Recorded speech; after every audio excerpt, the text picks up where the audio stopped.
Happy Administration Day. Hi, and welcome. Thanks for joining us.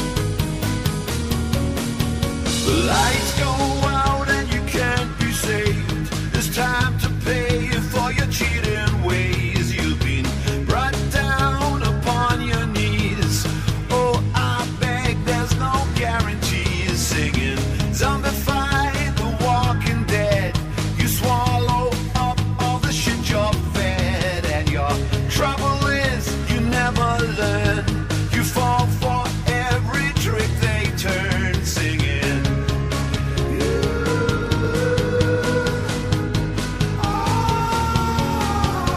dead.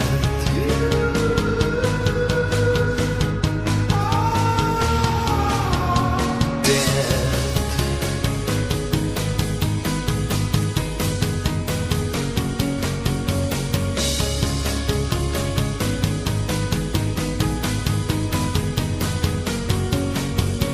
Confusion never stops.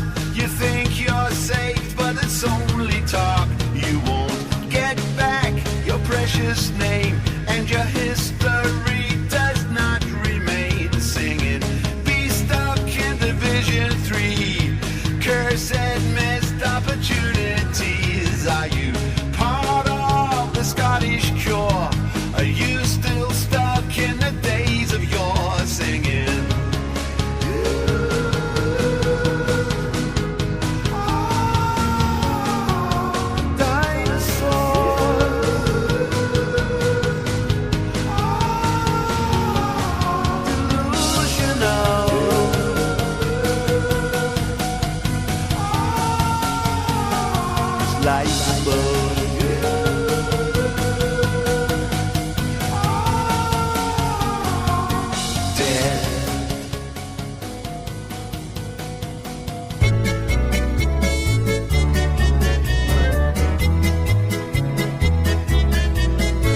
I know a fat wee Rangers fan who lives just in the street. More rancid little bastard I don't think you'll ever meet. He's really fucking stupid, but what's humorous to me, he thinks that liquidation lets them keep their history. What a stupid dumb fucker they are, eh? Oh, dafties, a lot of them.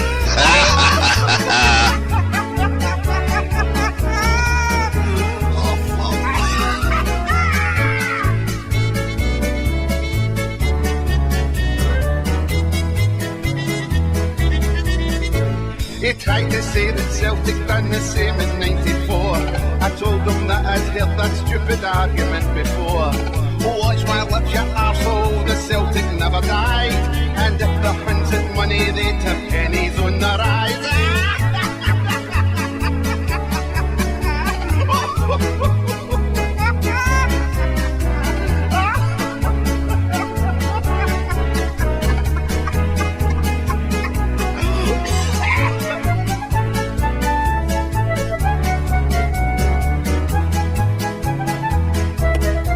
Well, he said I'm Mr. Money and this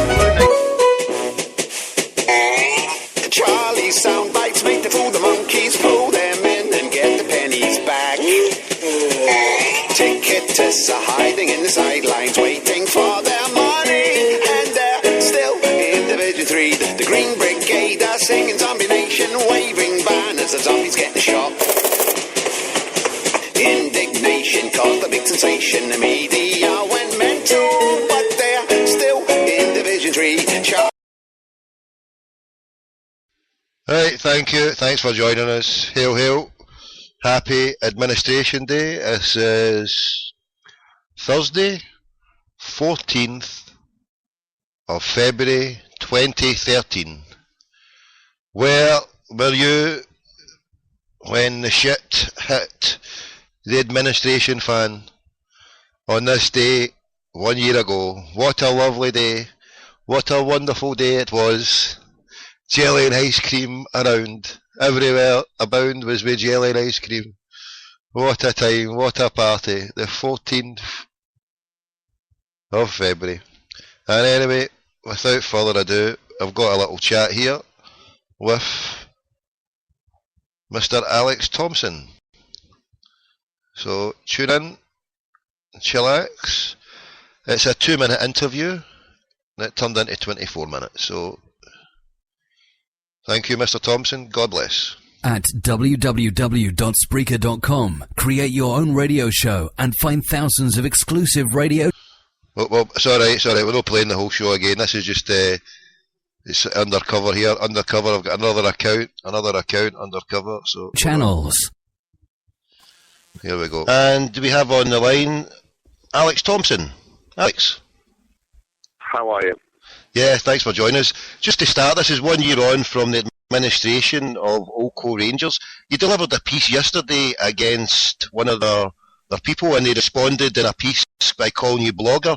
Would you like to take a chance to respond to the failed journalist, Mr. Trainer?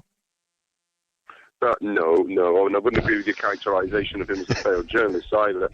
This is a lot bigger than Mr. Trainer, and I've no wish to get into any sort of personal dispute with him.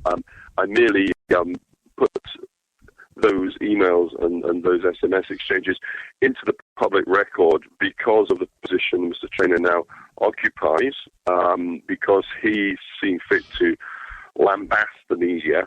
But there's a much bigger and broader thing. I have another email, for instance, from a very prominent football writer from a different newspaper group, doing the same thing as Mr. Trainer was doing, i.e. submitting copy to Craig White for prior approval.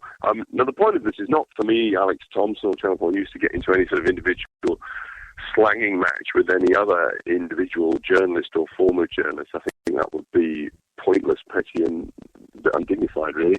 The point is that we must all recognise there have been big problems with the reporting of Glasgow Rangers Football Club in the past.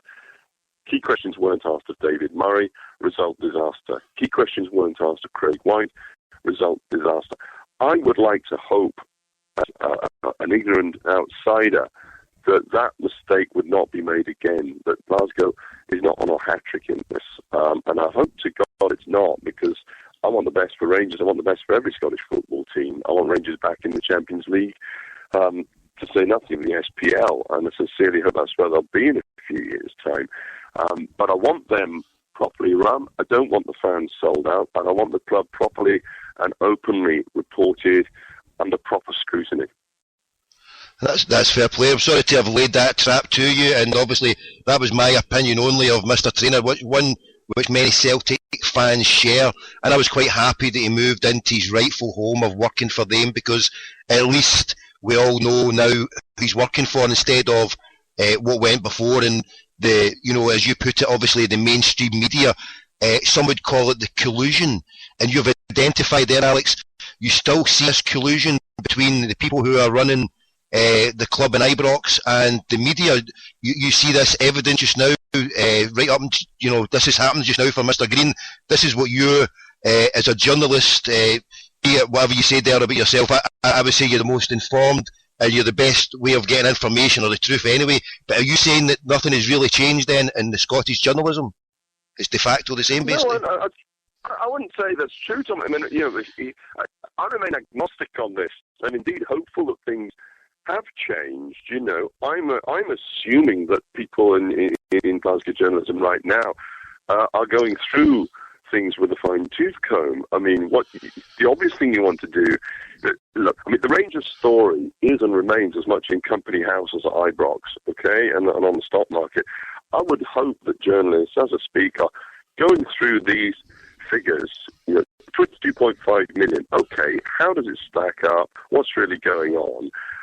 It seems odd to me that a company which claims long and loud to have stumped up 22.5 million on flotation has allowed itself to trip over its own proverbial over a small and insignificant matter of an unpaid bills to all enterprises. It surprised me that me as an outsider, happened upon the Orlit story and got to the bottom of that, or at least got some way to the bottom of it. That's the sort of stuff which should be coming from Glasgow, in respect to helping the people who matter most in this, which are Rangers' own, much abused football fans. Now, I don't know whether that's coming. You're better placed than me. I mean, I spend a lot of the time out of the country. I do what I do with Rangers just because I'm interested in the way the story's going, and I'm aware that no other English journalist is doing it. So, it's kind of sent its own momentum, but I do it pretty much in my spare time. I'm doing it now on a day off, for instance, and so it's not, this is not the kind of most of what my job is all No, about. I understand, Alex. I'd hope it's being done in Glasgow. Well, it's not. The fact is that it takes someone as yourself to do it in your spare time, and bloggers are out there doing it for the love to try and make things better. And the fact is that you break a story, and it's not done by anyone else until it's broken by yourself, and then they jump on the bandwagon. Once it's realised that, it's out there, we have to react, they react to it. They won't break it.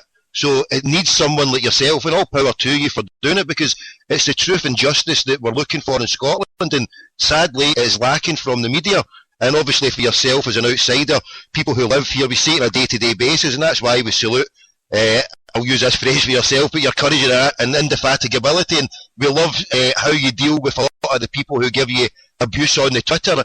You're dealing with some of the zombie heads out there is wonderful and skillful, and as you put it out there, Alec, you're not a Celtic fan, you're doing it because of the interest. Well, there's a story to be told, and sadly, the Scottish journalists, previously, in the past, now, and then in the future, they look to be failing in that job, but there doesn't seem to be any remedy from the malaise of the Scottish journalist.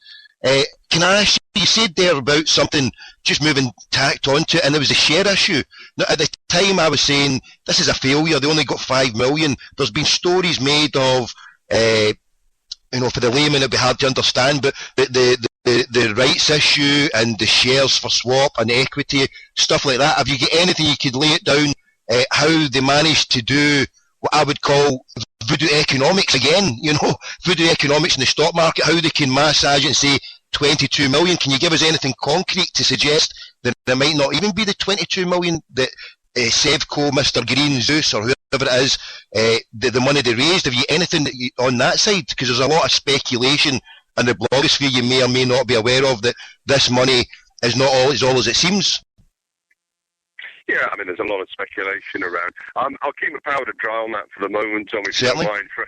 For obvious reasons. I mean, there is a lot of speculation, around, and I think there's a lot of anxiety at the club. I was phoned up by, Imran Ahmad the other day, prior to our publication of the story about Jim Traynor. And, I would only suggest to you, I find it very odd, if only from a PR angle,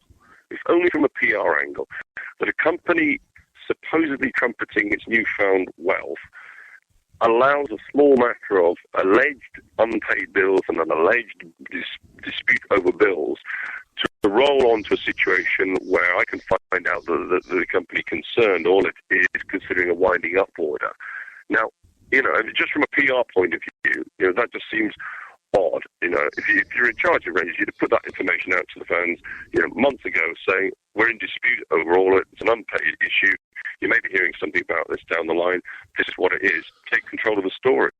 Because any substantial amount of money involving Rangers and involving a financial dispute is bad news for confidence, and that is bad news for the hard-pressed fans who've stoked up their hard-earned cash, invitation, season tickets, all the rest of it. But it's perhaps even more seriously at the moment. It's bad news for potential investors, and it's bad news in confidence in the club. I want to suggest to you, from where you're coming from, Tommy, you wouldn't think any of that's bad news, but believe me, I think it is from an outsider's perspective or a neutral's perspective. No, I've been sitting here patiently waiting for justice to be done, or at least seem to be done, but it failed to happen in Scotland. The fact that they were given a licence to play in the third division, I thought this was an extension of too much latitude to them, to actually give them this when Gretna were kicked out of the league, but with many issues still unresolved, the leniency shown to them, and yet they cry punishment. And all through this, there's one thing I'd like to ask. Well, I think I'll stop you there, Tommy. I mean, actually, don't cry punishment. Actually, some of comments of Charles Greaves, and actually some of the comments of Ali McCoy, I mean, have actually been shown a degree of humility, have shown a degree of acceptance, and perhaps tacit acceptance that Rangers probably did get quite an even bat on that. But I think got to be credit where your credit's due. I mean, they're making the best of it. They're playing in fourth tier. You could argue they're lucky to be there. Of course, that's an argument. But fair play to them. They're taking that on the. They're working their way back. They're fighting. No bad things were done. They're fighting their way through it, and there's not one word of sorry that has been issued. Sorry for what they've done. Sorry for not paying 50 odd million to the butcher, the baker, and the candlestick maker and the little face painter, Alex. Sorry. Well, they've not apologised for the disaster that they caused last season. They didn't pay their PAYE tax. They got a £10 million advantage. There's so much dubiety over what happened, and yet one simple little word has not happened, and yet they bring out boycotts and threats of this and threats of that to other teams. They boycotted Dundee United with their silly games and threats to do this and that, but yet one word has remained absent, and it's sorry. And unless they admit to not paying their bills, and unless they admit to, if Lord Nimmo Smith sees fit to make it a guilty verdict on the dual contracts, unless they come out and say sorry, then they're going unpunished in the fact that in their minds they're thinking, oh, we're hard done by and it's everybody else's fault and just wait till we get back. So this is a recipe for disaster, and it's like the old Scottish media putting their heads in the sand and hoping it'll all disappear and go away. No, our arses are going to get blown off some years down the line when they're allowed back in, or they work their way back into the Premier League, and they go about with this attitude. No one likes us, we don't care, you've done us up like a kipper, and now we're out to get you back. It's the countless deaths and lives that are lost in Glasgow through Old Firm games that used to happen, that many Celtic fans are happy are not happening, Alex, now, because all this blood, death and mayhem has been averted for at least a year. And God help us all when they come back, because we in Glasgow have to live with the consequences. We have to bury our dead people. Mark Scott was slashed in the throat, died in Brigton almost 20 years ago. Other people die year on year because of the, I'm not saying it's all exclusively Rangers, but with an attitude that the way they've had, and now with this attitude that everybody's out to get us, everybody's done us up, everybody's done this and caused it, and you're not one word from Rangers, McCoy's, Green, or even David Murray or Craig White to say, look, sorry, we have erred greatly, we didn't pay our bills. And then all they can fight about is, we're old co, and we don't pay we're old co, so we keep all our titles. We're new co, so we don't pay our bills. This is a scandal of all scandals, Alex. That's the way I look at it. Obviously, you're different from an outsider, mate. I mean, that's the view you see of it. I'd only suggest to you that, as the great Elton John said, or rather Benny Taupin wrote, sorry does seem to be the hardest word. That's a reflection on our wider society. I genuinely don't think you can pin that at Rangers Football Club. But do you think we can move on? That's what my point is. Can we move on unless they can admit that what they did was wrong? They've not done it. But they've done wrong. But they've done wrong. But can you see that if they've done wrong and they're not admitting it, then they're going to come back and do the same crimes? No. No, not necessarily. No. But there's no checks and balances. The authorities are bent over backwards to help keep them there. Only the fan power stopped them, and they've got a compliant media still. This gets back to our original point. There should be checks and balances, and one of the key ones, one of the absolute key ones, is a healthy, tenacious and vigorous media to watch what is going on behalf of fans, and we have to hope that's there. It's not. That's why people are stepping up to the plate, bloggers from all communities, and that's why you're welcoming yourself for helping it out, because they're failed and they're failing now, and it looks like they're going to fail. But anyway, Alex, for yourself, you came into this not at the point of an administration. You were looking at, say, just for a year on, just going back to a year, because a lot of Celtic fans are reminiscing on Valentine's Day that happened. When did you come into exactly? Was it just about the liquidation time? Was it closer to the summer time, or was it just a few months after the administration? In all honesty, mate, I can't quite remember it, but it would be around this time, January, February last year, I would say, yeah. Yeah, that's when you came into it. Well, it's been a pleasure. Listen, I'll not keep you, Alex, anymore. Unless there's any scoops you want to give us, if there's anything else you want to give us a scoop, then I would gladly take it on board. I keep trying to get away from it. A lot of Rangers fans would be very pleased to hear.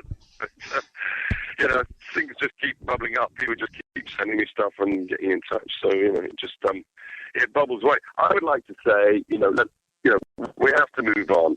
Let's not get hung up on sorries or, mea culpas. We have to move on. We're going to have Lord Nemo Smith, then at least you get, hopefully, some fairly clean answer on that. Hopefully that doesn't go to appeal. The tax case is going to run on for at least another year, probably end up in the High Court. God knows, lawyers will get rich, nobody else will. But, there does actually genuinely come a point with this where you have to say, look, okay, it all happened, it's all done. Who'd have thought it that Rangers Football Club would go into administration, let alone liquidation, let alone having days out in Peterhead and Annan and all the rest of it. We are where we are. Let's start to look forward, and to keep tabs on all of our football clubs, because make no mistake, if it had been Celtic, it would have been exactly the same situation, and people would be saying, well, they love Alex Tomo and Govan, but they hate in the East End. I've no doubts about that. This is just a football club, and nobody should put themselves on a pedestal in that regard. I would beg to differ, because Celtic were humbled about 18 years ago, and the way they drove a hearse up to Celtic Park, the way the bank, who like to say yes to David Murray and he's leveraged up to almost $1 billion, were quite happy to say no to Celtic for a debt of about 6 or 9 million. The consequences for Celtic would have been darker and more graver if it had happened. But also the fact is that Celtic have not been driven by a win-at-all-cost mentality. And sadly, that's what's driven Rangers to the brink. That they're in their peak of arrogance and their fit of hubris from David Murray will spend more than them. They thought that they were entitled to be at the top and anything could go. And sadly, a compliant media allowed it to happen.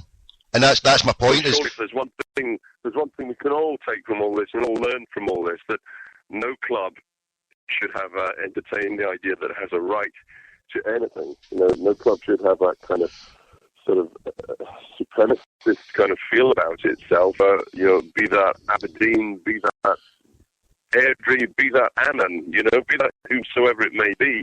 That is not a sensible way to progress in football, but these days it's not a sensible way to progress in business. And be in no doubt, this is a business story, not a football story. For yourself, Alex, for us living in the Goldfish Bowl of Glasgow, we're having to deal with the same people that we're talking about. For us, it's not just a story, it's our everyday lives. For people who are listening to this as a Celtic fan, they've got to interact with Rangers fans who repeat lies, who are given from the media, who are passed from Trainer and Green and, we're a new club or this or that. And sadly, the message from on high, from their side, we are the people complex that they've got is not for changing. And it's caused problems in the past, and it is a business story for yourself and for a lot of people. And yeah, of course, it's a business story for ourselves, but it's primarily a human story where we're having to deal with a basis where people are upset and irate in our communities, and and it's been driven from a higher level. So you've got the urchins on the street who are getting their information. Where are they getting it from? Dissected from the media, passed through from sort of McCoist and the stuff that I was saying for sorry. If it was to be passed from on high, we have done wrong. We admit we've done wrong. Then I think that's the point of truth and reconciliation, they call it. At that point, everyone can move forward, but too many problems that the Irish community have faced, what Britain did in the 26 and the 6 partition, we'll make best of that solution and move on forward. And so many other things that have happened in history, we've made the best of it. So this is the best we can do, move on. But what we do is we store problems for the future generations. So the future generations of Scottish football, 20 years' time, who's to say we're not going to get another egomaniac on a tsunami of credit from a daft bank and causing the same problems? Because boom and bust, that's the economic capitalist system. It's prone to happen, Alex, and I'm trying to avert it. And for your good self, all power to you for doing what you've done, Alex. Obviously, you're not a Celtic fan, and you're different from and it's probably the best thing that you could be. How's Newcastle doing? What's your take on Newcastle? Is you having not a successful season as last season, Alex, but how are you viewing it this season? Oh, it's been an absolute triumph. We've fought off the prospect of relegation for at least another week. And your manager you've got just now, do you still rate him? I can speak. All I sound like is something. I'm fortunate that I can speak French, so I can make myself understood on the Gallagate. Yes, indeed. How do you rate your manager? Are you still rating him in such high vein as you were last season? Are you still? You just taking it week to week and hoping you can thwart the relegation threat? To be honest, I wasn't really from the recent signings. I mean, just when you write the guy off and you think, oh God, and you want the previous incumbent back, and they're getting rid of Chris Hughton was interesting to say the least. I still feel the guy was really hard done by. Let that pass. I mean, but just when you're running out of any sort of faith with Pardew, all of a sudden it turns something like that. And God, we've got extraordinary signings. People who kind of small money, 1.8 million for these guys. I mean, they begin to look very good value for that. But we'll see. The Chelsea result was fantastic. They clearly played well against Spurs again, and they're not. It's not 1-0 down. The game's over after 5 minutes. So we seem to have pulled ourselves out. And as they always say, it's the old cliche. Everything is about confidence on the pitch. It is. It's remarkable how the football turns around. 1 minute you could be getting beaten in a good victory, and then you go on a bounce of games, and it kicks on from there. Yes, I mean, it's a French foreign legion you've got in there. So how many French guys is playing on a weekly basis? Is it almost a full team then? Aye. Well, it looks that way sometimes. I mean, I don't know who their scouts are in France. I know nothing about the scouting operation, but you've got to hand it to them. I mean, they pulled a blinder on us the other day, that's for sure. Yeah. Well, I mean, could end up with another season. Well, ultimately, given where we are in the table, you're going to be mid-table mediocrity. But who knows what they can put together over the close season, and then maybe next season looks interesting again. And anything to break up the kind of the big league at the top that seems to be developing in the SPL. The EPL. EPL, yeah. I don't think that's healthy for anybody. I think it's healthy for football. No, and I heard something the other day where the fourth bottom team this season will take. Next season. Yeah, I think the fourth bottom team next season will take almost the exact same money, or if not more, than what Manchester City got for winning it. So it shows you the jump up with this new contract that Mr. Murdoch and his company have signed. The jump up is extraordinary. So for actually staying in the Premier League this season, it's probably more financially better than winning the Champions League, if that's the way it's going, because I think it's about 60 million that Man City won last season. So if that is the case for the fourth bottom team, I think Barcelona, my friend quoted me, about 50 or 60 million Barcelona got a couple of years when they won it. So this is extraordinary. Do you think that this is healthy, Alex? That if this is the case, that the amount of money going into the English clubs, this can be healthy, can't it? Of course it's not healthy. No, of course it's not healthy. I think an awful lot of what the Murdoch money has done has been extremely, extremely unhealthy. And of course there've been benefits, but I think we are now beginning to take a bit of stock. I think what happened last 2 weeks ago with the Culture, Media and Sport Committee of MPs saying effectively to the English FA, we gave you notice to come and tell us how you plan a more sustainable financial basis for the game. We've looked at what you had to say, and it's an absolute joke. Go away, be serious, and if you're not serious, we'll think about legislating for you. I think that's highly significant, and of course one of the things, if you look at the report, one of the things that they refer to very early on in that is, of course, Rangers as a warning sign for what happens if you don't pursue financial stability and financial sustainability above all else. Hey, Tom, I've got a man. Brilliant. That was a long 2 minutes. That was, mate. Take care, Alex. Speak to you again soon. Yeah. All the best, mate. That's Alex Thompson, award-winning blogger.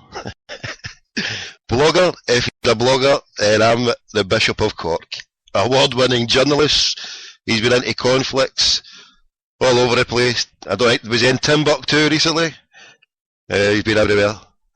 A great guy, Alex Thompson. God bless. Thank you very much for that, Alex. And we'll be back after this wee break.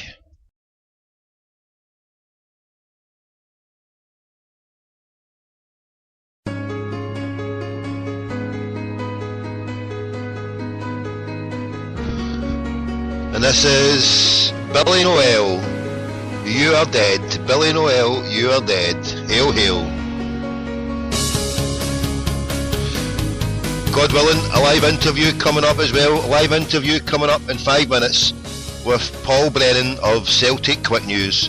Tell 10 to tell 10. Paul Brennan, Celtic Quick News. Hail, hail. Go out and you can't be saved. It's time to pay for your cheating ways. You've been brought down upon your knees. Oh, I beg, there's no guarantees. Singing, zombified, the walking dead. You swallow up all the shit you're fed. And your trouble is, you never learn. You fall for every trick they turn. Singing,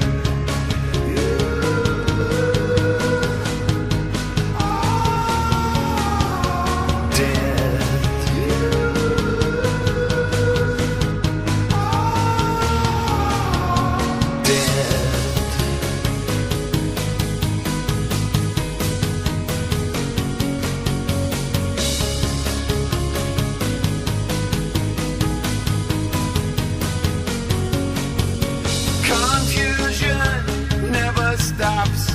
You think you're safe, but it's only talk. You won't get back your precious name, and your history does not remain. Singing, be stuck in Division 3. Cursed missed opportunities. Are you part of the Scottish cure? Are you still stuck in the days of yore? Singing,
and no one really cares. No, no one really cares. And no one really cares.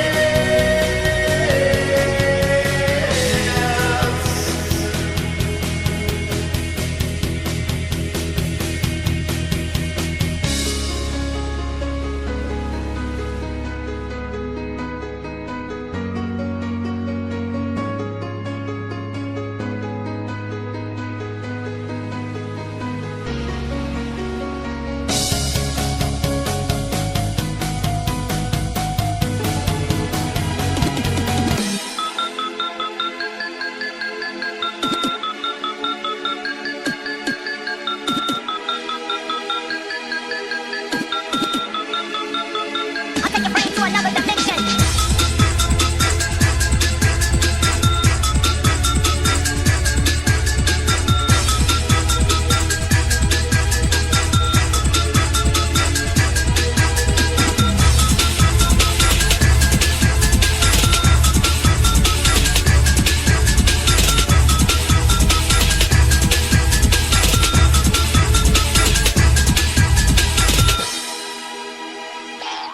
I'm gonna send into outer space.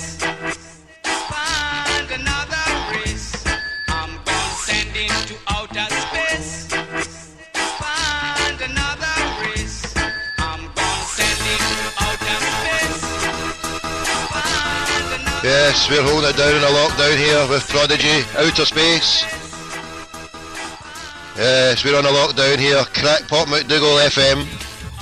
We're coming live in a bunker under Saracen Street, Poso Fleeto. We're stealing the sannies off the fetos of the zombies above us. We're in a tinfoil covered Skoda, giving it Yaldi. Glasgow Radio Online. Also Celtic Community Radio. providing a service free of charge, putting the unity into community. Brain to another dimension. I'll take your brain to another dimension. Pay close attention. I'll take your brain to another dimension. I'll take your brain to another dimension. I'll take your brain to another dimension. Pay close attention. I'll take your brain to another dimension. I'll take your brain to another dimension. I'll take your brain to another dimension. I'll take your brain to another dimension. I'll take your brain to another dimension. I'll take your brain to another dimension. I'll take your brain to another dimension. Right, cut. Yes, we're on a lockdown here. It's 1:37 in the afternoon. Happy Administration Day to you all. Happy Administration Day. Thank you very much for joining us. Earlier on there we had Mr. Alex Thompson of Channel 4 News. Thank you very much, Mr. Thompson, for joining us here. And he's come into this from an outsider, and he's brought some perspective that was badly needed, something that was never going to come from any journalist stuck here in the goldfish bowl of Scottish football. And now we're moving on very briefly here. We're moving on. We've got a lot to cover here, and we've got a good guest who's at late notice agreed to come on, so God bless to the good brother. And we'll get him on the phone just now. One of the most annoying things about this Skype is every time you phone a UK number, it puts a bloody butcher's apron there. But anyway, it's only there until we make the call. Once it's on the way, we're cooking.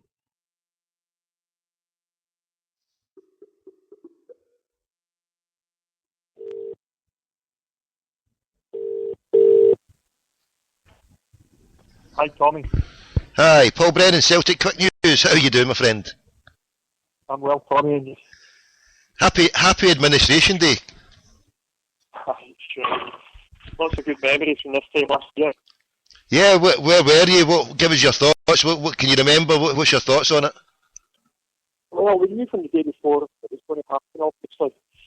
And when the day late afternoon, the news became formal, but obviously the HMRC solicitors had gone to court to press ahead with it. So on the day itself, we were really just wanting to hear which party could decide on appointing administrators. So I mean, I think on the day we actually heard that Duff and Phelps had been appointed, which was a wee bit of a reversal, because most of us would have preferred HMRC's administrator to be appointed, and I think things would have turned out quite differently quite quickly had HMRC's administrator been in charge. But ultimately, the early day concerns didn't really matter. I think as the months unfolded, the story changed several times. Yeah, I mean, remember that fateful day when we were introduced to Duff and Duffer, Mercers, White and Clark, and the god-awful mess that they orchestrated, and some people amongst us have speculated that they were part of a whole stitch-up. But, I mean, they would you blame it they were just dumb and dumber? Would you just say they're totally inept to what they were doing, or would you say there's something sinister to the more lurid stories behind it? No, absolutely, they were not inept, and they were certainly, I don't think they were dumb and dumber. I think they're extremely clever people, and they attempted to execute Craig White's plan. Now, at some point, they deviated from Craig White's plan, because as soon as you embark on such an audacious plan, you don't really know how events will unfold, and at some point they had to decide, well, do we stick with the White plan, or do we follow the letter of the law? And they certainly followed the letter of the law instead of picking up what Craig White wanted them to do several steps down the line. But remember where we were. This wasn't a natural course of one football club against another football club, or indeed the rest of Scottish football. This was one man, Craig White, who'd come up with a plan to Phoenix Football Club, ditch the club, present a fait accompli to the league and to the SFA, so that they had no choice. He co-opted several sections of the media, as we now know. Today's news, or yesterday's news, that Jim Craner was seeking approval for articles on behalf of the Daily Record directly from Craig White is not really news to anybody.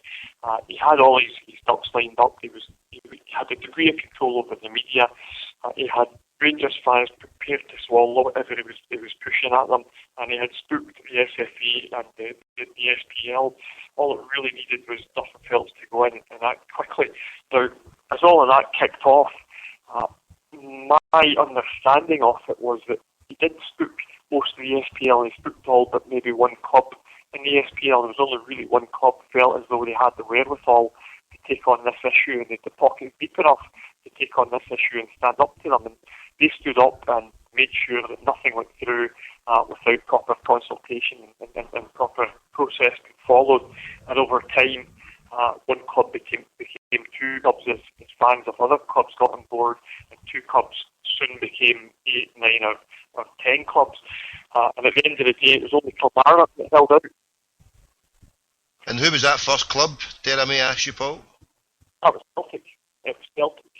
Celtic were categorically against any panic rewriting of the rules of the League and the Football Association. They'd run the numbers, they'd figured out that with all the doubt hanging over them and the rest of Scottish football, that they'd cope with it. But they'd also figured out that they couldn't cope with the alternative, which was just to rip up all the rules and accommodate a club who, at that stage, had paid money they couldn't afford to win the previous 3 league championships.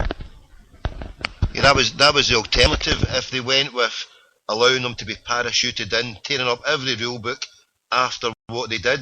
And so you can state now that Glasgow Celtic or Peter Lawwell or the people inside Celtic Park that they stood against it because, well, it was for sanity, because if any club went along with it, it would have been the death knell of Scottish football as we know it, surely, Paul? Well, it might have been, Tommy, and I don't want to wax lyrical on this because people were talking Armageddon a year ago when they ultimately got it wrong.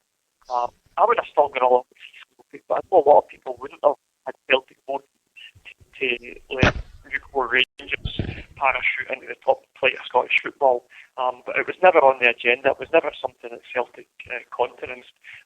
They were categorically against it from the 14th of February and from prior to the 14th of February. And you know, that's the case. And ultimately, that was seen out. Ultimately, they sat at meetings and they polled opinion. And I think common sense for everybody found out that don't even think of this as football against Rangers, because it wasn't really.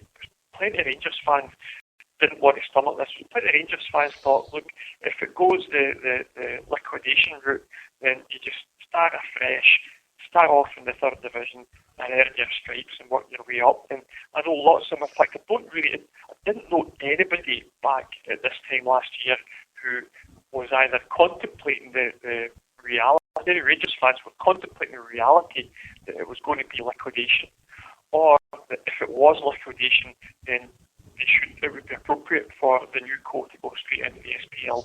None of them were in that place. This was all about what Craig White wanted to do with the disaster that was that football. And at what point did you get the inclination that it was one-way certainty of liquidation? Obviously, it took from the 14th of February to the 14th of June. For yourself, when did you feel that there was a fait accompli that it would be liquidation? I was in no doubt whatsoever. Think back to what Craig White subsequently said in recent months. He met with the SPL, he met with Neil Doncaster and the I can't remember his name, the chairman of the SPL, the chap from Northern Hill, Mark Topping in London, and he told them in October 2011, this is the likely scenario. We're going to liquidate, we're going to Phoenix, we're going to come back, and we need your help and support in what we do that. Now, he's come out and subsequently said that.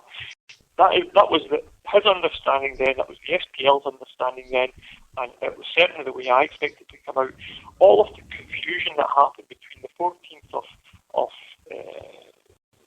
February last year and the CVA being rejected was a red herring. If you went to the HMRC website, you'll see the conditions under which they will accept or reject a CVA. Well, one of the conditions under which they reject a CVA is if they Yeah. Now, And that happened with the Craig White non-payment. didn't pay national insurance, didn't pay PGR. It was clear it A wasn't. fait accompli. Everybody knew it was wrongdoing, and it's the condition of HMRC's acceptance of the CPA that these things happen.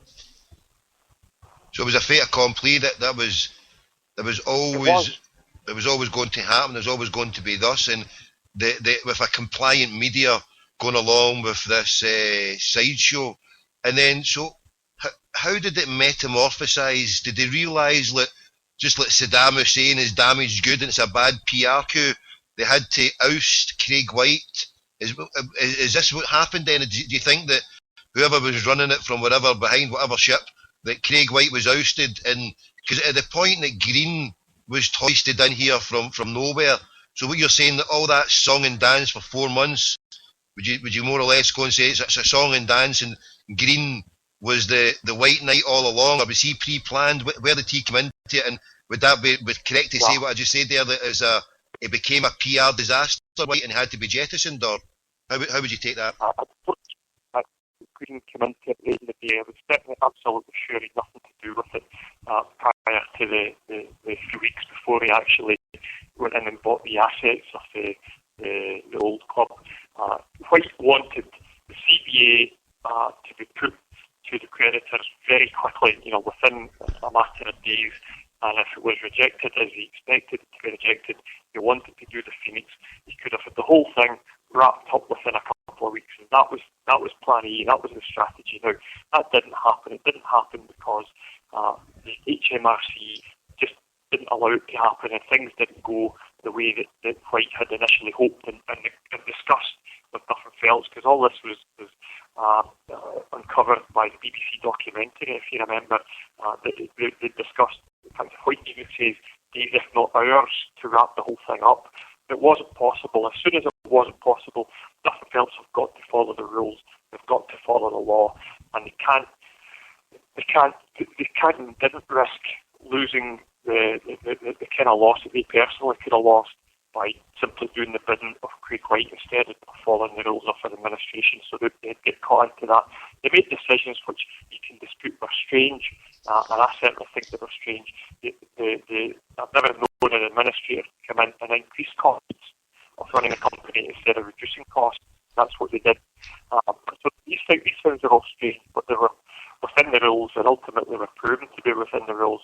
But they couldn't do what White wanted it to do. Now, as soon as the plan was deviated from, things began to fall apart, and it became untenable then for Craig White to rein things back in and take control of the club again. But it was his plan that he would come in, he would put the CVA in, and the CVA would be voted on. If rejected, he would Phoenix, and he would pick the club back up and start trading again. But surely then that would show a level of incompetence from Craigie Boy White, because as you and I have discovered, that if you do the dirty on the taxman in that way, he's never going to agree to it. And if he's got a huge say in on it, then that was the case. So is that a huge bit of incompetence by Craig White for not foreseeing what would happen? Well, I don't know if he didn't foresee what would happen. Whether the taxman agreed to it or not didn't really change anything. He needed it done quickly. He needed things pulled together quickly. He needed to spook the league, spook the SFA, and put a quick decision in front of them before anybody had an opportunity to rally the wagons and stop this plan. He would have known, he knew more about HMRC's policies in this respect than you or I did, because he's got decades worth of experience with these people now. So was he expecting HMRC to reject it? Quite possibly. So what? They rejected it, they voted against it, and started trading again. Well, they would then, so that, I mean, by him doing that would take him down the road then that he would want it anyway. I mean, if he's wanting to Phoenix it, he's not really wanting the CVA, and some of the documentation regarding, well, I think it was this thing that I did, no, sorry, it was, I correct myself, it was another gentleman who was on the huddle board, and he had got, and an email from Duff and Phelps, and on the letter it said, instead of CVA, what they were talking about in the letter, they had CVL, and this was at the time way back in March.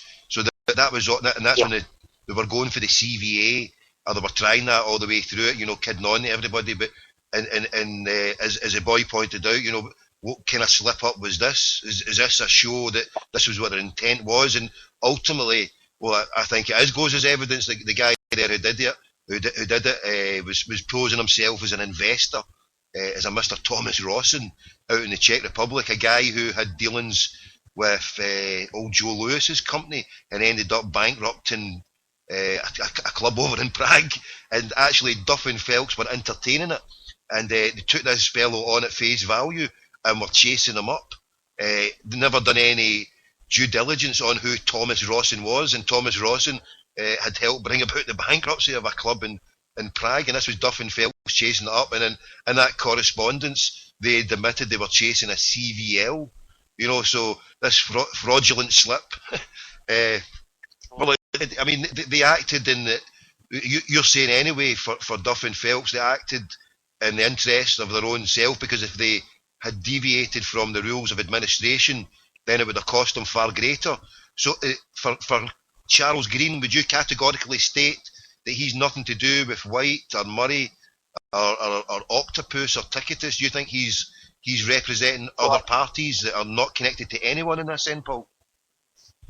I don't know that, Thomas. They're certainly large shareholders of Newco who have not been confirmed or revealed. So it's anybody's guess. And I'm absolutely 100% sure that Charles Green had nothing to do with any of this a year ago today. I think that he was late in the scene, that he was certainly not part of the initial strategy, and he wasn't part of the initial strategy that Craig White had. And I would doubt really if he's got too much to do directly with Craig White, if anything at all. Whether or not Ticketus, Octopus, Craig White or Craig White's extended family have got anything to do with the shareholdings in Rangers, your guess is as good as mine. Yeah, because that is the whole problem with what has just happened, that with the shareholding, the people who bought in at Sevco level 1 at 1 pence, and the share issue prior to Christmas at 70 pence, Margarita Holdings, Blue Pitch Holdings, is this not in contravention of, do we know who it is, or is it because they've all got such a small holding that they can, is this a loophole that these people can hide themselves under? Are they able to get through the loophole of, no declaring who they are? Are they able to do this, Paul? It's perfectly acceptable for them not to reveal who they are, but that's the law. And I don't think we should be too upset about it. There are one or two things. They're either let's say a wealthy blue nose with a lot of money to burn, and he just wants to stash it into the football club to see it flourish and doesn't want his money back. But one possibility, but frankly, I don't think anybody's even suggesting that's the case. Or he's someone else with a commercial interest in it and want to get a competitive return for the investment. If there's anything to do with the company that died in 2012, then really it doesn't matter, or if it's finished money, it doesn't matter. They're there to get the financial return back out of it. They put cash in, and they want a competitive rate of interest, or want a better term, to get back out of it. And that makes moving forward, that makes carrying the weight of those investors moving forward a bit onerous on the company.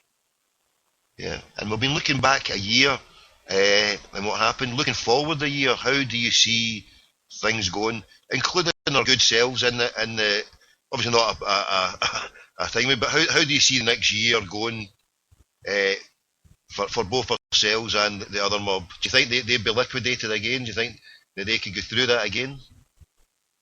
Well, this establishment, we don't know. We don't know how much cash they've got. We know that this Singaporean company have threatened to issue a winding up order. We know that a bill is kind of disputed, but not quite disputed. They're disputing it publicly, but we don't, they've not said we don't owe this money. So either they've not got enough money to pay that, or they've got enough money to pay that, but not got enough money to meet various commitments over the next 12 months or beyond that, or they've got some money, they just don't have enough money to freely or casually pay bills as they come due. I can't see that the money they've brought in, the money that they even have claimed to have brought in, is going to be enough to see this new football club through the divisions and up at this stage it can become competitive enough to win, or challenge to win the SPL. So at some point, I reckon they're going to hit a cash call that they'll be unable to make. It could be next week, could be next month, could be 2 years from now, but they're going to need more cash. And how did they raise it in such economic climate? Having just spoke to Alex Thompson, what was interesting that what he didn't ask when I'd pressed him on the issue of the cash flow and the supposed rumours about the share issue, and I asked him to try and break it down into layman's terms, but he declined to do so. So obviously he's got something there that he can't stand up just now or whatever is, and he'll bring it whenever, but there is serious questions being put as to how much money that they did raise, and you're correct that we don't really know, but it's scandalous how, having allowed it to happen, how they're allowed to go on in this this way again, that it's probably going to happen again. And so why persist with such non-entities? Why any news on the decision for the thing? Have you heard anything on the Nimmo Smith at all? Anything you can? No, I've not heard anything reliable on it, Tommy. I think the anything unreliable? We'll take unreliable, Paul. We'll take unreliable here. No, I think that's the next big show. And look, you asked a two-part question there. What's going to happen to us? Here's what's going to happen to us. We're going to win the league again. We're going to have a very good chance of getting into the Champions League next season. I think it's going to be difficult to achieve what we've achieved even this season again next season. But the Celtic project is going to go on. We will continue to recover our European stature and build on our European stature. What happens to the new team in Govan? Nothing to do with us anymore. We don't play them. We didn't draw them in the cup competitions this season. I'm quite happy if we don't draw them in the cup competitions next season as well. If they can afford to survive long enough to build their way through the leagues, then fair enough to them. Don't have any problem with that. If they don't, and it wouldn't surprise me if they didn't, then it really makes no difference to Celtic Football Club. We'll still win the league whether they're there or not. We'll still go in and scout good players. We'll sell them at a price that's appropriate for us to sell them at. We'll build a team and we'll progress in European football. Someone says to me that Charles Green is a bit like a second-hand car salesman, but he's an exceptionally good second-hand car salesman, and he's done an exceptionally good job as a second-hand car salesman on that football club, and I think that there's a lot of merit in that. He's got the showmanship, he's making quite a lot of promises, and he's got the charisma to do it. If all of that constitutes enough to bring a football club off the floor and into the upper echelons of the game that he's aiming at, then good luck to him. But I think it's a very difficult job, and I don't see how he's going to achieve it. Well, I can give you an inside scoop. He might be a second-hand car salesman, but he's dealing with a first-class car salesman here, and he's a big yellow-bellied chicken, because through Imran Ahmed and Brian Stockbridge, he's on the run. I've got text here to prove it. He's too scared to talk to little old me. So he's a yellow, but he can talk to he's Andy Gray and he's Sevco fans in the media. But through it all, he's a second-hand car salesman who's not got any homos. But obviously, you could comment on such scandalous comments that I'm making against Mr. Green. But a second-hand car salesman, you reckon he's going to be here till they get through? Or do you think he's the share issue? The thing that I was looking at, the 6 months and 1 year options of both. Well, for Mr. Green and whoever else has got the option, they're 1 pence. The likelihood is that they could be out by the end of the calendar year because they could clear up on their season ticket money. They've done their dubious share issue, and if they sell out their shares at whatever point, they're making huge profit. So do you reckon that this time next year, Green will be here? Well, I reckon he wants to be here this time next year. I don't think he's in for I don't think he's planning for a cut exit. If he's out this time next year, it's because things have come off the rails, and I don't know a lot of what's going on the inside. The one thing that you talk about reliable and unreliable information, and I don't normally reference the likes of the Daily Record for a story, but in the light of what Alex Thompson revealed yesterday, when you read in the Daily Record that the Charles Green and the chairman of the new club are at loggerheads, then you tend to suggest that there's a bit of reliability about that story, and B, there's a reason why that newspaper's been fed that story. So who knows what's going on inside them? But listen, honestly, they're so far below our horizon right now. It doesn't really matter. I'm not expecting them to come into our horizon. We might draw them in a competition at some point. If we do, then I'm not looking for it, but I'll go along and I'll want a healthy victory on the day. But I really think they're at utter irrelevance. You and I are still off the mindset of where we've been for the last 20 years, where this big blue football club have been hanging over us and competing with us for absolutely every prize of Scottish football. That's gone now. It's absolutely gone. And even if a new co, this new co, or the next new co, if there is a next new co, reach top flight football and get some decent football players together, I think we're still going to be looking at a completely different animal than the one that we've known over the last 2 decades. On the sense of the football pitch, but the thing that, as I spoke to Alex Thompson regards, because he was saying, hoping Rangers would move on and talking about business sense, and I says, well, in a human sense, one of the reasons I'm happy that we're not playing them is there's no all this blood, death and mayhem on the streets. Innocent people are not getting attacked for wearing the wrong jersey in the wrong area. So at some point, with their attitude stinking as though it's been we are the people, what it's all about with them, and then with their feeling of, we've been done up like a kipper and everybody's against us. So the minute they get let back in, already seen the example there, what they did with Dundee United and boycott. So when they came back in their triumphant way and they get a victory here or there, and we are the people, and we all know. So the thing that I was trying to say to Mr. Thompson, unless they introduce the Truth and Reconciliation programme with a simple sorry and admit their error of their ways, then who's to say what they've done just now in 20, 30 years, some egomaniac doesn't come in and do it again? Because let's be honest, the media and the authorities are not going to do anything different than what they've already done just now. So it's a case that I think, unless we challenge it just now to get a public apology to once the Lord Nimmo Smith ruling is out, if God willing, they give a verdict that is just and say they've done something wrong here and something has to happen. There can be no. I think it's going to be worse when they come back than what it is. And yeah, I'm enjoying it now. Don't get me wrong, Paul. I mean, I'm enjoying it now, and that they are an irrelevance, and maybe when they come back, they will still be irrelevance on the part, but they'll get this odd victory, and it's the anger that and this, unless it comes.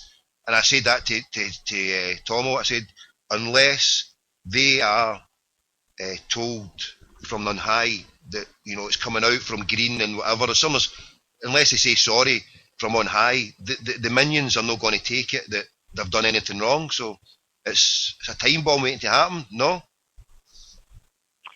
Well, I think you're right.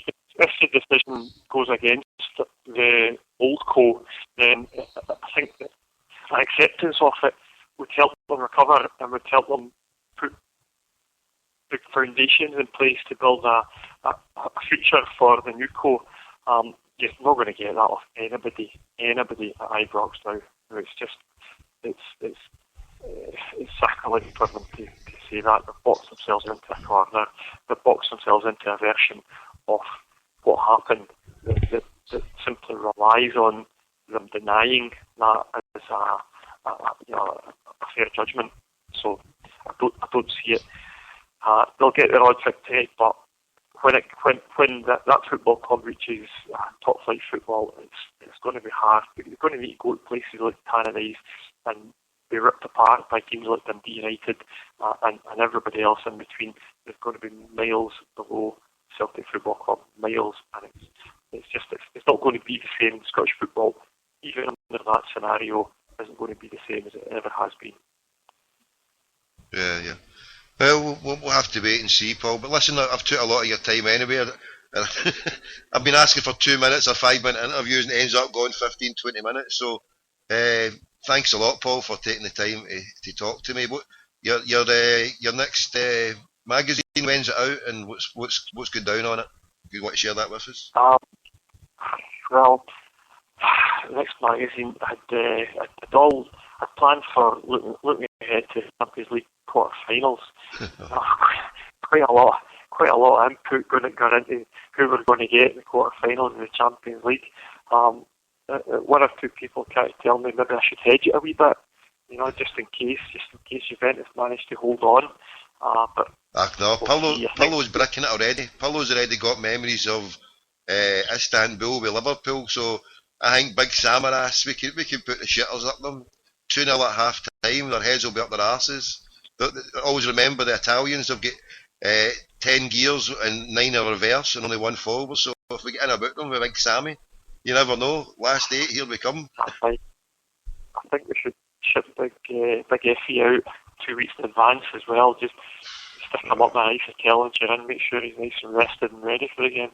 At the point, I could half see it coming as I was sitting watching it, and you could see them tiring about 10 minutes before they scored, about 67 minutes. You could see them tiring, and at that point, hindsight's a wonderful thing. And at that point, if we'd known what it was going to be, we would have said, look, just shut the doors. We'll settle for a 1-0 defeat. We're half in the tie. 3-0, it's thing. It's hard to say, but we desperately needed a goal to bring it back and give us a wee boost. It was just a heroic effort. It was different from the Barcelona where we sat back and held on. We played a game of football that it made me proud, even in defeat. It made me feel that we competed and we showed that we are a footballing team and we can compete at that level. Do you agree on that? I do. I think losing the early goal will probably never know the consequences of that. It played fantastically the first half. Early in the second half, I noticed the pace had dropped. But the energy had dropped in the stadium as well. We were all feeling exhausted, even at the start of the second half. And maybe if that early goal hadn't gone in, the momentum in the team and in the stadium generally would have held out a wee bit longer than it did.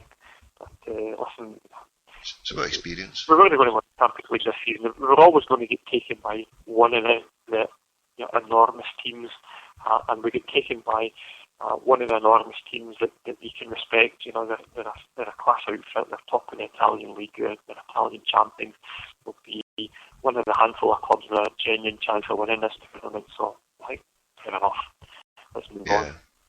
No, you can't say fair on that. You've got to put it down as experience, and that Lenny will look at it, and some of the players will obviously move on.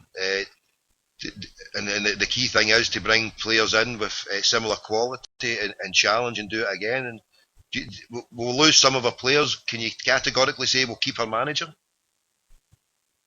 I don't think there's any chance of Neil Lennon leaving this team right now. Brilliant. Off his head if he left Celtic. It's just, and there's no indication that he will. I can't imagine what job would attract him. I really can't. He's not going to go. We're not going to hear a Norwich City type position or an Aston Villa type position taking him. It would be I can't figure out a team that he would prefer to be at. No, because I know. No, I heard some rumours. You hear all these rumours and such like, but obviously, and you hear it's all these crackpots who throw their dummy out the pram when we get a defeat or a loss, and they're just, I don't know. I can't understand when you hear people saying we want rid of them or we want. When you look at some of the boards, I've gave up on some of the boards now myself. I don't bother. But when you hear them saying we want to get rid of them, you're like, what planet are you on? Who are we going to get in? Just what planet are they on? I can't understand them, But then you think, and the person who put it to me, you think as like Neil Lennon, and if we don't give them support, then and we don't show how much we love them and appreciate them, if we nitpick and pull them up, or we get beat by this team, we lost. So what? The bigger picture is he's delivering on a grand scale that we've never seen from a Celtic manager, and putting a decent effort on the pitch and taking us to a high level in Europe, and turning a profit. We turned a profit there. So I just can't understand people. So no, I was just the reason why I was asking that was just to confirm, for yourself, because obviously players come and go, but this manager deserves a recognition and award from Celtic fans as being a living legend, and we don't get them too long. We don't get them too much at Celtic Park. Look what happened. Tony Mowbray, John Barnes, you name them. That I mean, good managers at a premium, and he's one of the best. Would you agree, Paul? Absolutely. Anyway, I'll let you go, Paul. God bless, mate, and speak to you soon. Take care, Tommy. Cheers. Hail, hail.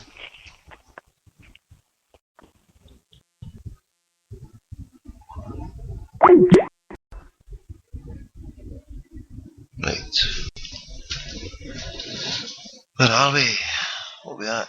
The Laughing Tim. Now, if anybody's out there needs some help, Europol, anybody get Europol's number for me? Europol. And I'm going to contact another brother. 2:15, he said 1:45, 1:45. Yeah, anybody get Europol's number? Europol. And anybody got the number for the Singapore effort, the Singapore team? I've got it somewhere here. Right, bear with me, I'll play a wee tune. We're back in 2 minutes, got to make contact. So anybody get Europol's details? I'm going to read the tweets here. Anybody get Europol? The cheating, the people with the cheating stuff. I want to speak to somebody at Europol. If anybody's got the data there, and we'll be back in 2 minutes. Or maybe a few minutes more, say 5. I know a fat wee Rangers fan who lives just in the street. More rancid little bastard I don't think you'll ever meet. He's really fucking stupid, but what's humorous to me, he thinks that liquidation lets them keep their history.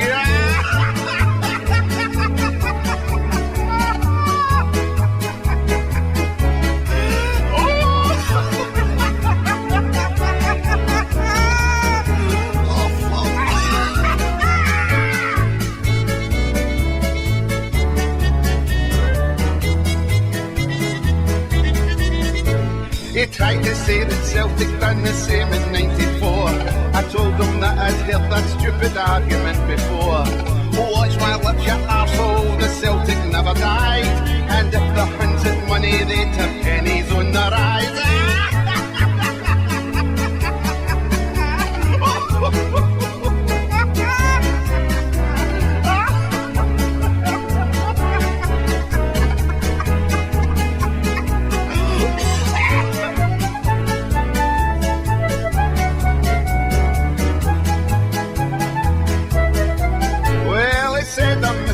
And his Blue Knights were at hand to take the mighty Newco club into the promised land.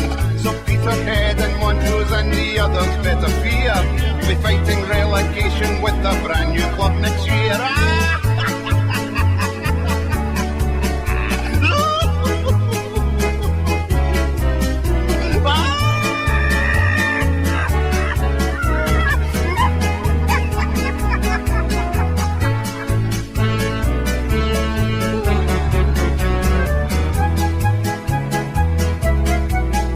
But we can't laugh at Rangers now, cause Rangers are no more. Like Gretna and Caplaner, they will never be restored. And as we watch them passing and their charity paid cares, who will be the next old firm? Motherwell or Hertz?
everybody here?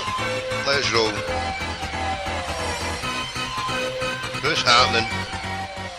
It's a party time. Jelly and ice cream. Jelly and ice cream all the way.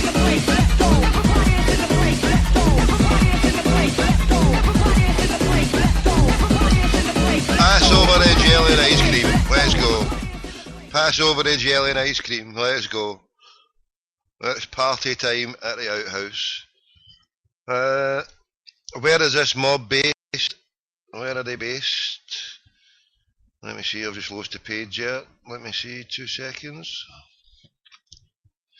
Brian, you've gave us a number, 31. What country is that? Is that Switzerland?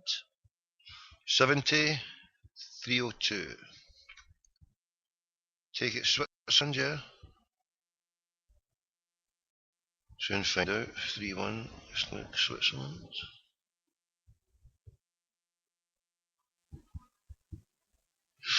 Forlan is Switzerland. Is it France? Swaziland? One's 3-1. 3-3's France. Oof, we're getting hot. Belgium, am I in Belgium? Don't tell me, I'm not looking for the answer. Is it 3-1? 3-2 is Belgium. It's Holland, we're in Netherlands, aren't we? 3-1, we're in the Netherlands. Right, here we go. Have we got any beneficial herbs kicking about? Europol. We're in I got it before you, Brian, before I looked. It's not Holland, it's the Netherlands. The Netherlands. Yes, Orange Boom. Right. Right, 302.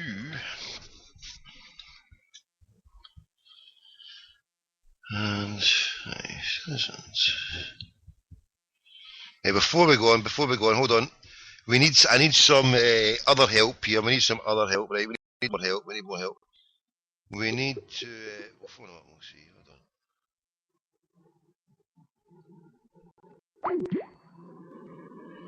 Hold on. It's no good. The dog is sick.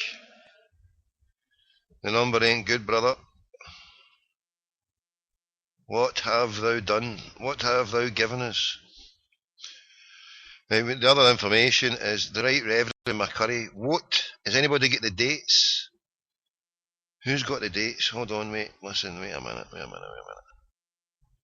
Listen, we might get a brother on here. Hold on. We'll get somebody else on here to talk. While I do some stuff, we'll get a brother on. Have we got his number? One moment. Your call has been forwarded to an automatic voice message. Aye.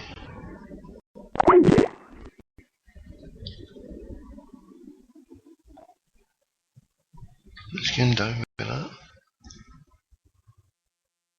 That was phoning a brother that. Hold on. That.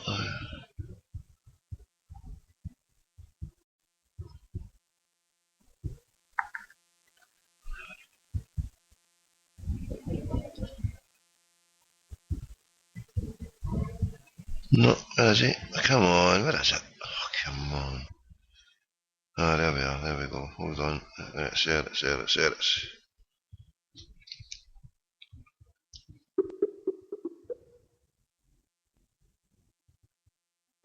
Welcome to the O2 messaging service. The person you are calling. Right, the person is not you. Right, so the Reverend McCurry. So we're on the hunt for Europol and we're on the hunt for the game. Mike McCurry. The game. Right, let's see. Right.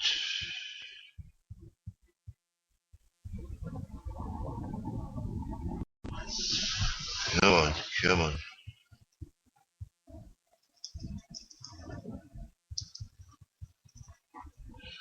Needs help.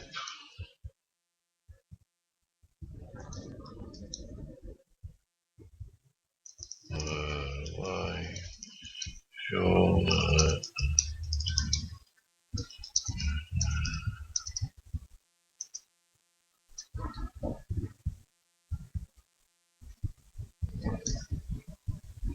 Europol.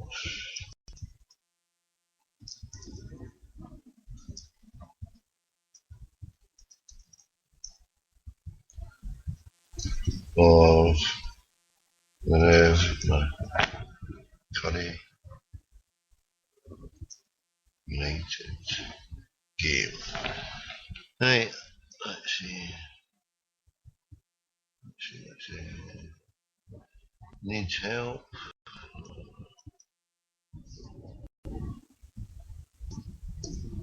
Info. Needs help for info for live show that we're doing just now here. Europol's number.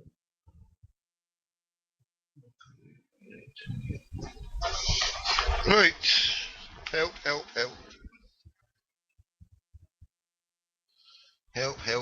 Send me some help. Oh, there's a message on your Twitter I've not received. It's gonna be too late for this, brother. I was wanting a Yankee Doodle voice on. Right. Anybody give me help for numbers? Who's got any numbers there? We need numbers. We need some numbers. Oh, we've got enough numbers. If you want to give us more, I'll be happy.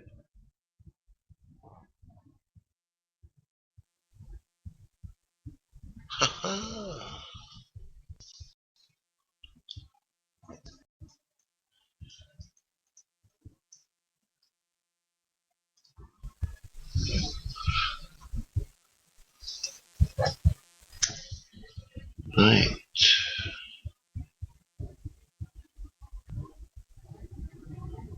We might have a wee guest coming up. Here. And I'll put a question out on Twitter. Help us out, people on Twitter, the good Twitterati. If you're joining us just now, where have you been? Tell 10 to tell 10. You're going to have to take a step off the naughty step. Shock your own behaviour. You're late. You're 85 minutes late to be exact. And what have you missed? A 25-minute interview with Mr. Thompson.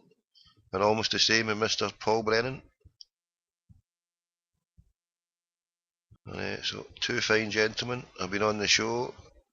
And if you've been a missing, shock your own time. But hey, I'll let you off. If you can get me Europol's number, we need Europol's number, and we need... Welcome to the O2 messaging service. The date of the Rev McCurry game against the D United. There was a website I remember seeing for all, was it Honest Mistakes? What was a blog?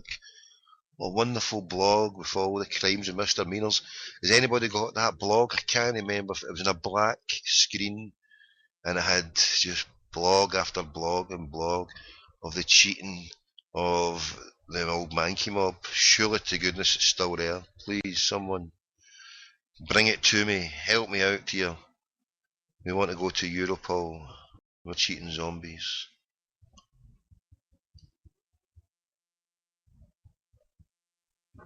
Right, hold on. So, to this brother here, but we're going to do it. I think we've got something. 2 interactions, let's go.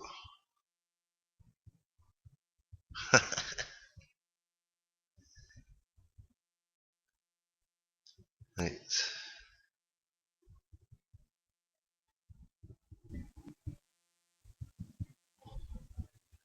That is an idea and a half, that. Well, we're here, where is it? I've got it.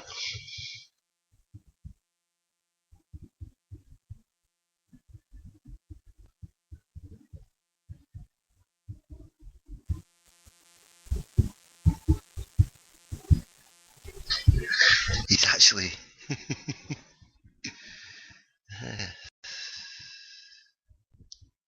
Right, is that right? Right, let me see, 2 seconds.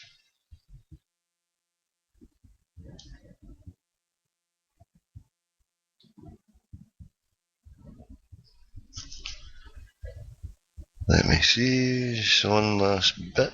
What's his name?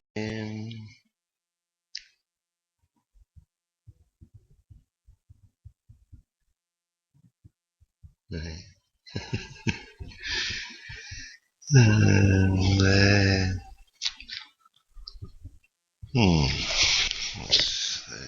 Let's see what we will see.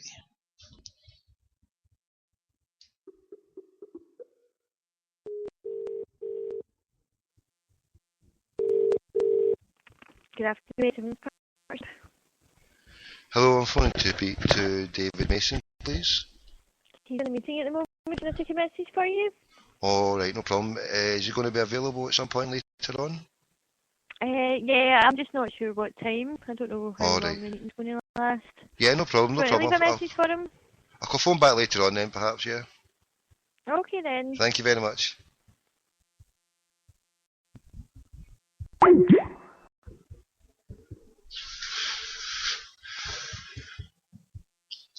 Devil's advocate, hit me up with the number. Hit me up with the number and it saves me going to hunting. Hit me up with the number, hit me up with your rhythm stick. Look, that one isn't working. That one isn't working. That number has been phoned. We phoned that one in the Netherlands and it no worky. Number no worky. Number no worky. Number no worky. We phoned the Netherlands and it ain't worky.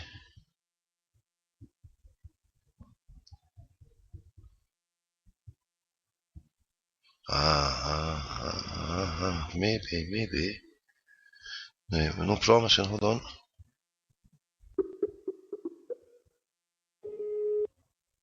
Oh. Who's got the details of Mike McCurry?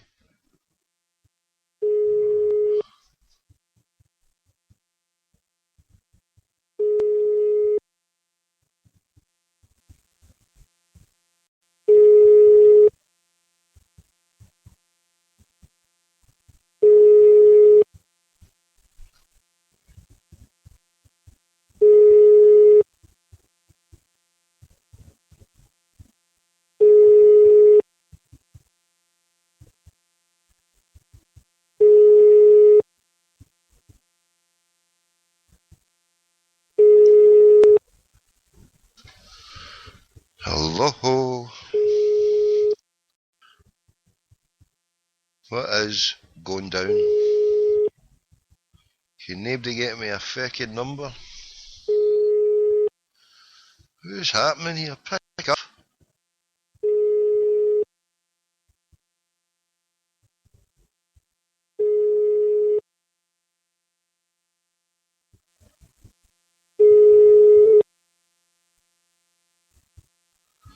Oh, 10 for May 28 was Mike McCurry.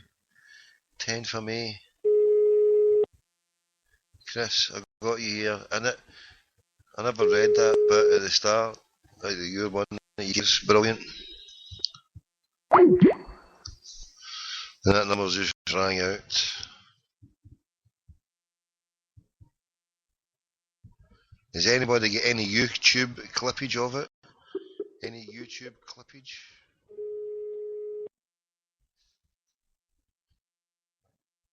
Another mission. Anybody get the number of the AIM market? The alternative investment market? Surely someone has got the alternative investment market. Do we also have an English person who's able to do a three-way call with me to get through somewhere? For a three-way sting, we need an English-speaking person. We're looking for an English-speaking person to do a live three-way sting. Or we can actually turn it off and we can do it private and we can set it up that way. So we can turn the speakers off. Nobody would hear you if you want a bit of privacy. Set up the sting, 20 seconds, that is all. I've got the number, I've got the plan, we just need a different voice. Need a secretariat. This number's just ringing out and ringing out. Feckin' heckin'. Who's getting down? Right, so we're on 10 for May 28. We need YouTube footage of that to pass on to Crackpot. We are all Craig White. Right, so we need an English speaking person for this next scam. For the next scam we need somebody English speaking. I can't get past the security on the door unless let me see who's on. Hold on. Oh, he's... No, we need somebody English. Right, we need somebody English. Anybody English? Anglaise?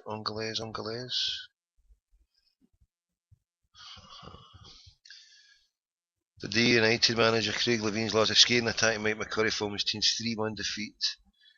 Nacional's 2 goals, but claiming to bottle crucial decisions. Injury time strike from Jean-Claude Darceau retained the pressure and settled but ended United's hopes for a third place finish. Should have had a penalty. David Weir should have been shown a red card as a result. Filled incident and a perfectly good goal by Danny Swanson was incorrectly disallowed for offside. So the captain of Rangers should have been sent off. They should have had a penalty and had a goal chalked off. He confronted them. I said to him that we were well not turning up. What was the point? We are as well going home. Mike could have phoned me this morning and said, look, Rangers are going to get the 3 points today. Just tell your lads to stay in the house. And Levine, after comments like that, went and got the Scotland manager's job. Wow. Hey? Imagine Neil Lennon coming up with something like that.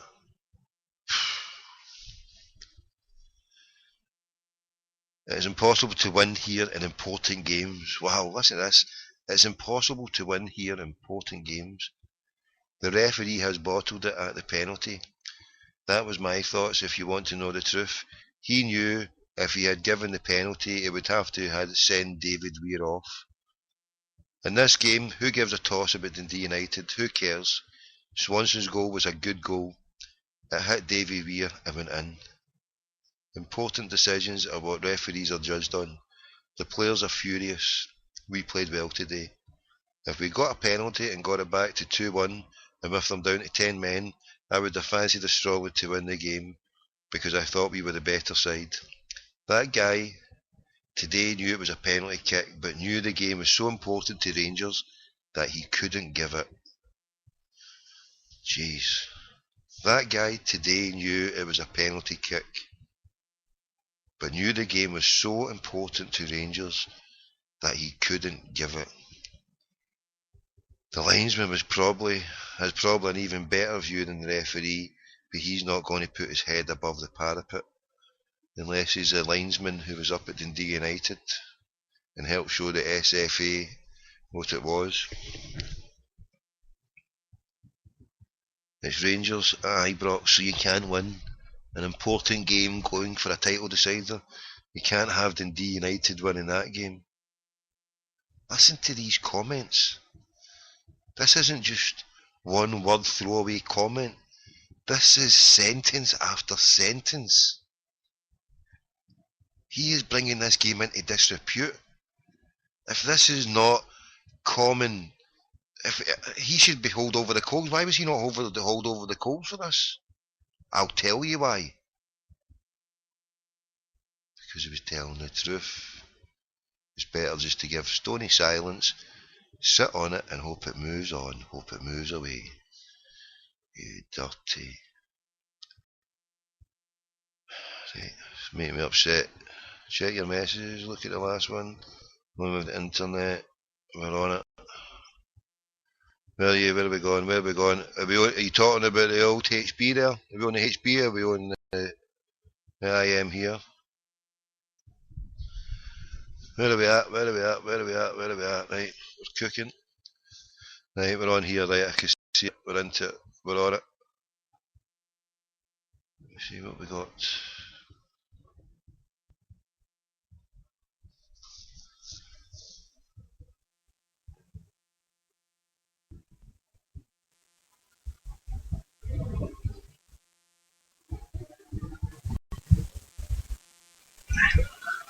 Right, I've got that, right, that's brilliant.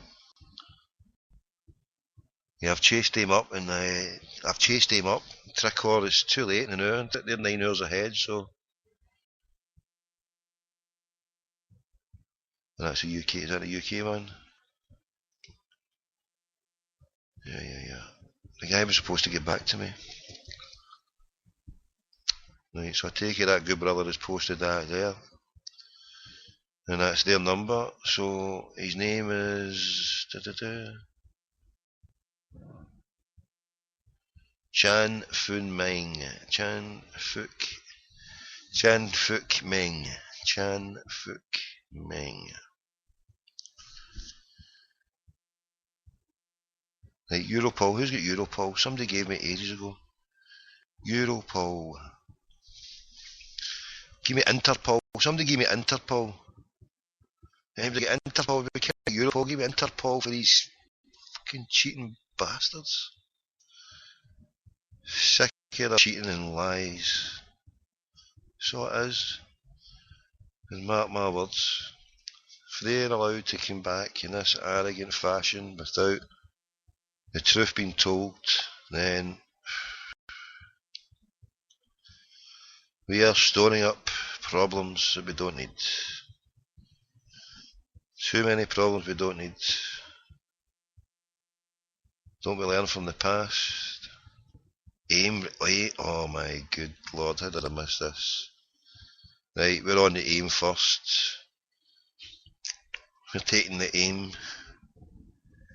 Right, who's got the stuff that was out? There was stuff on the day. What's the stuff on the... who was it Barca Boy? Barca Boy, who's got the stuff on the stuff with the regulations? They're breaking some kind of loophole. Oh my goodness, where is it? Right, I'm putting it in here. Let me see, what number are we going with? What number are we going with? Right.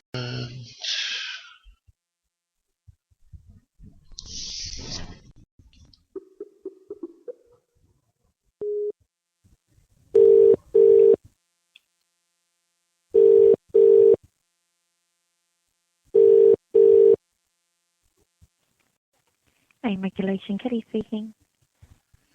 Hello, Kelly. Yes, my name's Mr. Clark. Hello, hi. Yes. Can you tell me, is there a chief regulator? There was a company that was listed very recently in the stock market, and I believe it's in breach of regulations. Is there a department that you can tell me? Okay, yes, sorry, what company is that? The trading name, I believe, I'm not exactly sure, but it goes under the name of Rangers Football Club. Rangers, I'm sorry, what's your name again? I didn't catch it. My name's Thomas Clark. Thomas Clark. 1 second, I think you may be reached the right department. 1 second.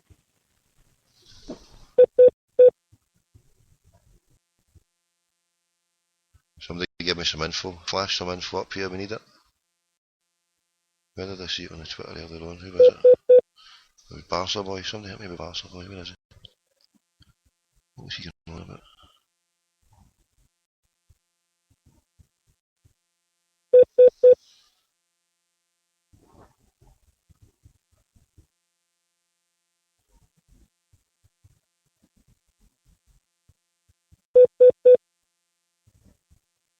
Beep, beep, beep.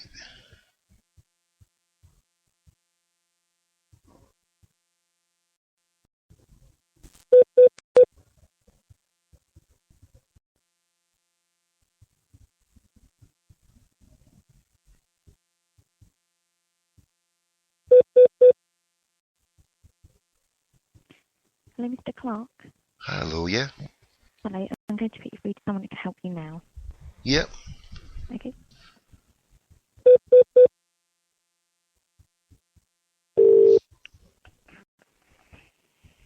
Good afternoon, AIM regulation. Yes, hi, good afternoon. My name's Thomas Clark. Sorry, your name is? James. James, hi James. Yeah, it's come to my attention of maybe some problems from a company that was listed very recently on your stock market. Okay. Rangers Football Club. Yep. I don't know, has anyone made you aware of statements made by one of the current chief executives, Mr. Charles Green? I mean, no, not specifically, and but obviously I'm aware who Mr. Green is. So. Oh, you are? Do you have his direct number by chance? No, I don't have his direct number. I just know who he is in relation to Rangers Football Club. Right. Now, well, can I ask you then, my good friend? He's making outrageous claims of in his club and get 8.5 times your money in 5 years. Can you tell me, is that in contravention of any law that you may have there in your regulation board? Well, can you help me a little further? Where have these representations actually been made? Every time he opens his mouth, he's making representations that can't be stood up. But I was just phoning on an informal basis, my good friend, to find out what channel that we would go about pursuing some of the most outrageous claims, because he's making these claims all over the place in Scottish football for a whole host of matters. But now it seems that he's talking on financial matters and he's spouting his gums, and I think this is highly inappropriate. So it was basically being a layman to find out what's the procedure, my friend, because I think it's time someone spoke out against obviously, it. I'm not going to comment on specifics, because obviously I don't know what it is precisely he's alleged to have said. But AIM regulation, we're responsible for the regulation of any company on AIM, and in particular its compliance with the AIM rules for companies, and there are certain rules which relate to disclosure information, how it's disclosed, and obviously its accuracy. And if you're concerned about it, the easiest thing to do is to actually drop us a line, just setting out what your concerns are, and we will look into them. And what is the measures that can be implemented for such outrageous statements? Well, it rather depends on what is alleged to have been said. But if we detect a breach of the AIM rules, then we have a number of sanctions available to us. But what would happen? I can't really sort of comment, because it rather depends on what we find. But there are sanctions available in relation to AIM companies if information released to the market proves to be misleading or false or inaccurate. Yeah. And can you also confirm there's a gentleman called Imran Ahmed that he works with? Has he been struck off the list as a financial advisor for some miscreant worker? I don't know anything about Mr. Ahmed. I mean, I'm obviously aware of Rangers' admission onto AIM, and I'm aware of Mr. Green by virtue of that, but I can't say I'm aware of Mr. Ahmed. Right. And has anyone ever spoken to you regards the company with the stuff that they've been doing of recent times? You say you're aware of it, but just how much aware are you, if you don't mind me asking, my friend? I can't. I really can't comment on that. I mean, any communications with AIM regulation in relation to any AIM company are treated in confidence, so we wouldn't comment. But obviously, if they are in breach of their regulation, and if they're giving misleading information to potential investors, that you will get 8.5 times your money in 5 years, would you say that would be breaching of a regulation just offhand? So it would be, something to pursue. Is that in a way of? I can't really comment on that. I mean, it's not uncommon for any company on AIM to give future projections as to its performance and possible return of value to shareholders. I mean, that's not unusual. But whether what he said is correct is another matter. And I wouldn't be prepared to be drawn on specifics without considering it further. Okay, so how would, if we want to take this further, how would one go on to do that, my friend? You can contact us in two ways. The easiest way is to contact us by email. I can give you our email address, but you can also, if you want to do it in writing, you can do it by post as well. Yeah, give us both if you can. Okay, just bear with me a second.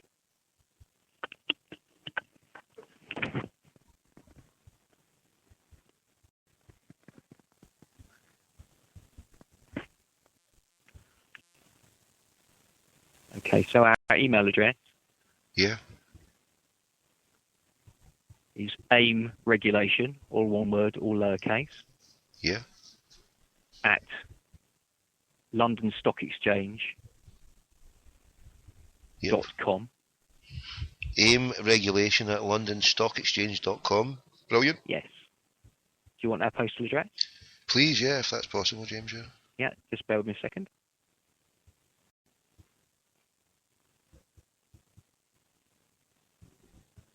So it's AIM regulation. Yeah. And it's London Stock Exchange. Yep. And that's 10 Paternoster Square. I'll spell it for you. P-A-T. Yep. E-R. Yep. N-O-S-T-E-R. Paternoster. Brilliant. Okay. Square. And that's London. Yep. EC4M. Yep. 7LS. Brilliant. Okay, and if you have trouble, our contact details are also available on the London Stock Exchange's website. Yeah, I was just scrolling through that. Someone had posted it on there. I'll scroll through 46 pages. Right, okay. Let me just see if I can and find you the right page. Let me just see if I can help you. Just bear with me a second. Yeah, certainly. Thanks for being so helpful here, yeah. That's okay. That's what we're here to do. Okay, so if you just go to londonstockexchange.com. Yep. That's our external website. And just bear with me a second. I have to find it myself. I don't use our external site all that much, so... No, it's okay. Okay.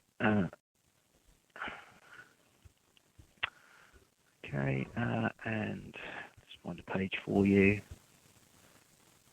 Where is it?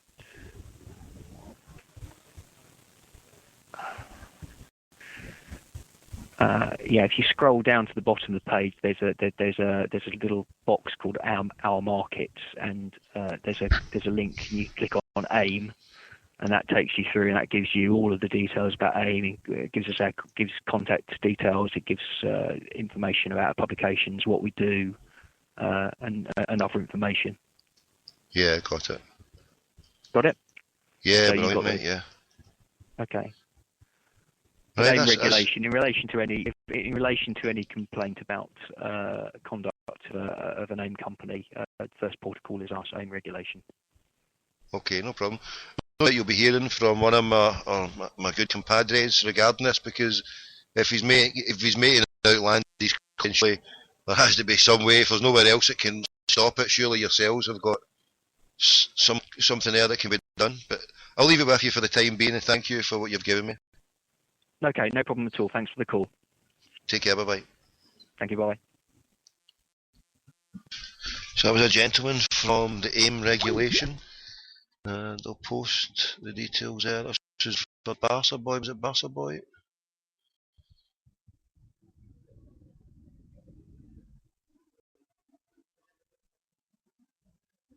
Let's see, there we go.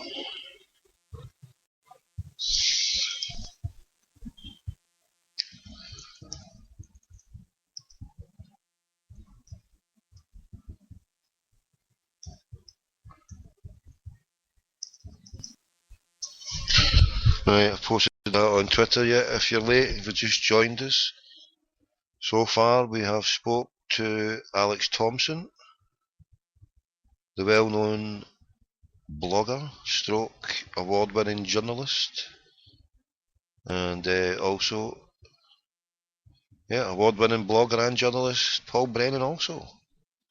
Just on the line there, we had someone from the AIM. We are on the hunt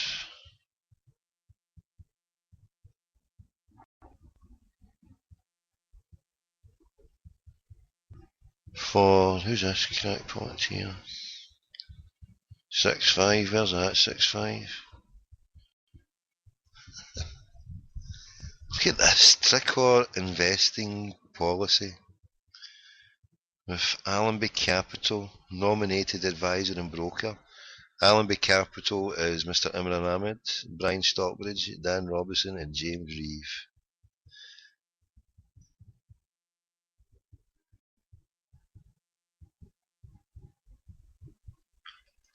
Let's see, a joint capital, carbon related business. Tricor.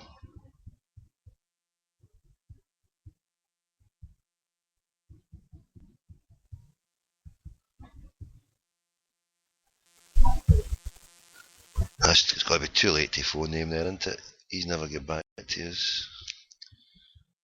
Like 0203, I've got an 0203 number also. No, I can't even be bothered with the crackpots anymore. Let's see what we've got here on the old Twitter.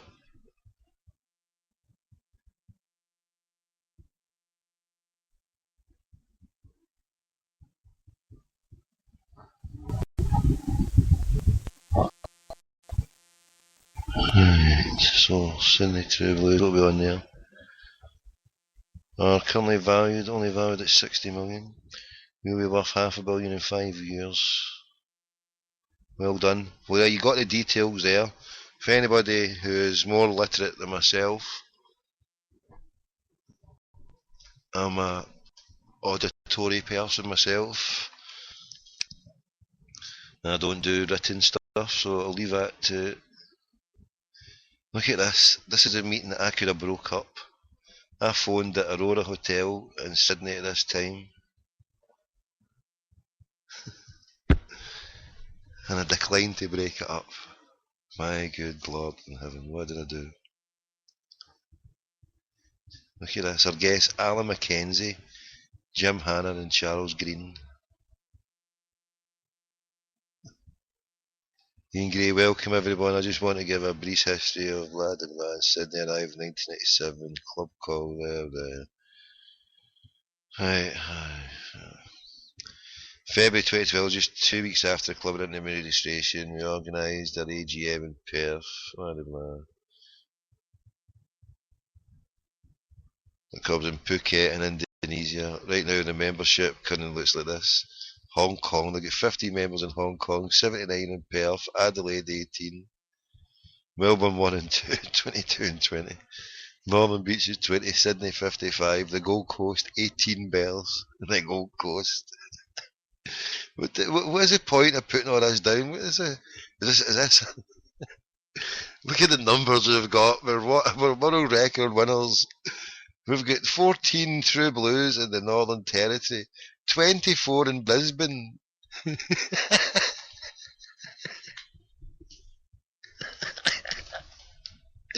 So let me see. Old Chuckles is managed on a bankrupt club that's not got a pot to piss on. It's been getting chased by a Singapore company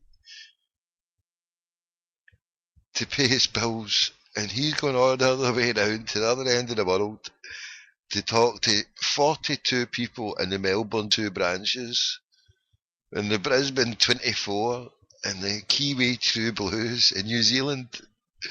They've got 28 solitary members in New Zealand. They're a sad pittance. This is a worldwide club that Chuckles Green has just travelled all the way around the fucking planet.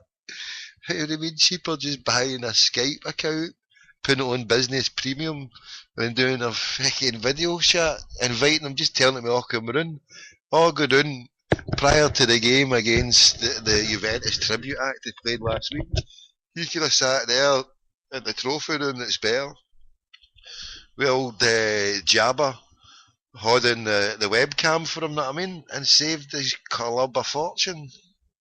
But he's went there for 24 in Brisbane, so in Sydney, 55 fucking members he travelled down the world to see.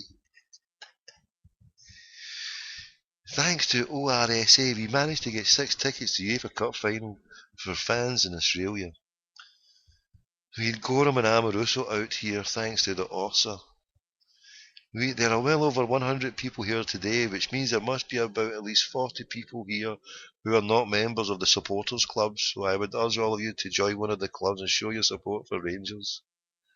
They're quite good at maths, these people, you know, basic maths. Get them signed up and join up. DK, thanks Ian. Now it's time for the main event. It gives me great pleasure to introduce Mr. Chuckles Green. Fucking hell. Somebody get me Green's number. How I never... the guy gave me the option to vote. Oh, no. Life regrets, huh? Thank you for such a great welcome. In the past few days I've been to Dubai, Qatar, Perth, Melbourne and now Sydney. And everywhere the reception has just been fantastic. And I'm learning each day how great this club is. It also makes me realise that all the hard work that we did in February to buy the club is appreciated. Aye?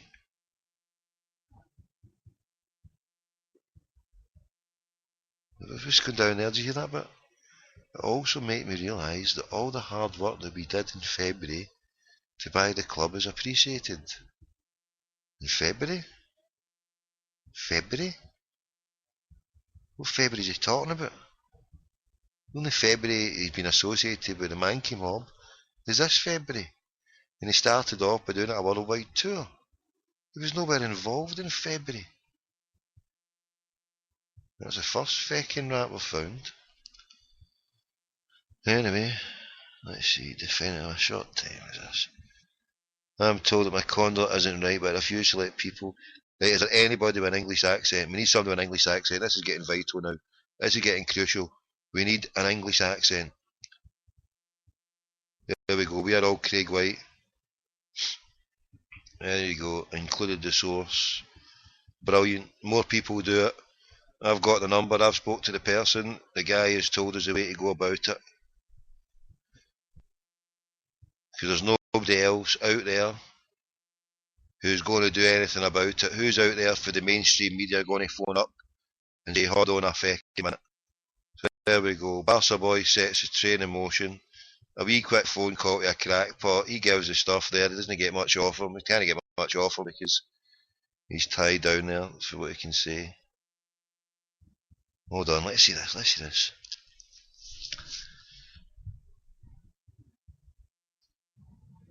Back in February, I was watching the news at 10, and the main headline was Rangers had went into administration, and I felt a sadness for the club. I was mates with Colin Hendry, and I'd been to Scotland games at Ibrox, but I wasn't a Rangers fan. I did know that Rangers were a massive club, although that is nothing to how massive I now know the club is. I was initially asked to buy the club, and I said no. I was asked again. I was encouraged to get a group of investors together. I was initially asked to buy the club, and I said no. I was asked again, and was encouraged to get a group of investors together. At that time, I was planning to live in France, but I was encouraged to look into buying Rangers. I wanted to get lawyers and accountants together to analyse the club. And we had to sail through a 1,000-page report from Duff and Phelps. It was introduced to the media by Duff and Phelps as an exclusivity. To buy the clubs, the administrators were running out of cash, and it was the end of the season, so there was no income for the club. Various different groups were offering to buy the club, but were not coming up with the cash. In the end, I paid $250,000 for exclusivity of the club. At that time, our fans were questioning me. None other investors wanted to go public. I was accused of working alongside Craig White and using his money to buy the club. Needless to say, that wasn't the case. We were, right, Chuckles, we were ready for both the new court and CVA routes. By the 1st of August, we still weren't registered with the SFA and were so close to being not registered in time for the game versus Brecon. If we hadn't made that, we would have been unable to play in the league for a full year. We were misled by HMRC, and all the problems could have been avoided if we knew the outcome of the tax case sooner, as Ticketus were willing to accept the CVA. What? All the problems could have been avoided if we knew the outcome of the tax case sooner, as Ticketus were willing to accept the CVA.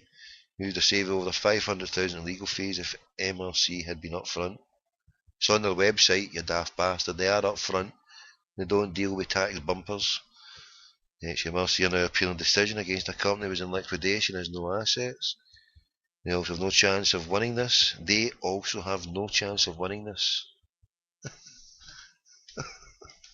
Stop it right there. Stop the press. Fucking hell.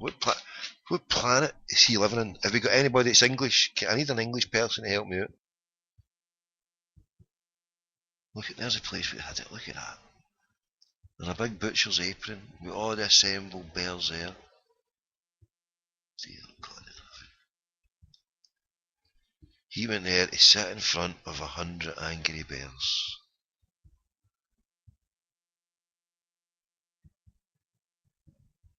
Rangers made huge mistakes in the past and did deserve to be punished, but not the fans or the staff working for the club.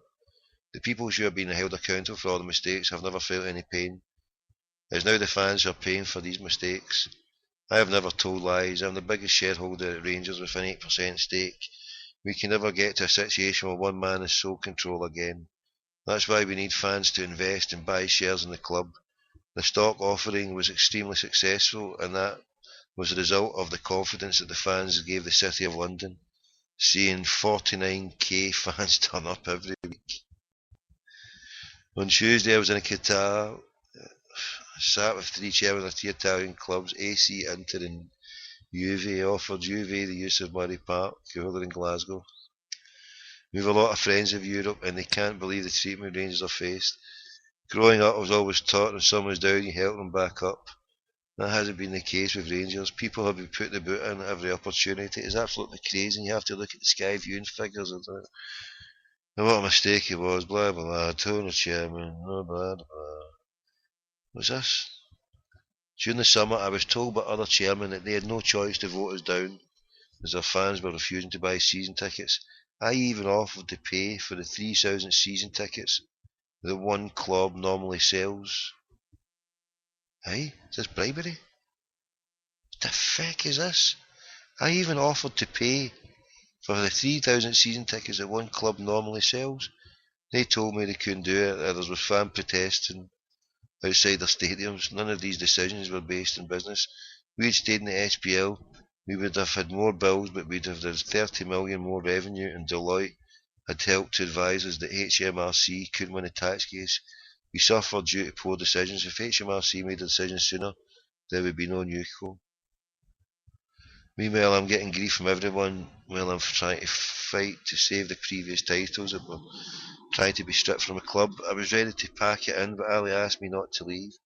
Ali couldn't come out publicly and back me as Walter was just putting together a bid. Fucking hell. So he couldn't be seen to be backing me over Walter. I was happy to work with Walter, and he has since told me he's happy his bid collapsed. Orlet. We have the cash in the bank and are debt free. Not a single club in Italy without debt. We have 20 million in the bank. We have no borrowings yet. People are still trying to make mischief. The Orlet situation. We had agreed to pay introductory fees to the stockbroker of 5%. Now we are doing so well, they are asking for 230k more, and I've placed a winding up order against the club. It is complete nonsense, and they've not got a penny from me, so I never give in to blackmail or threats.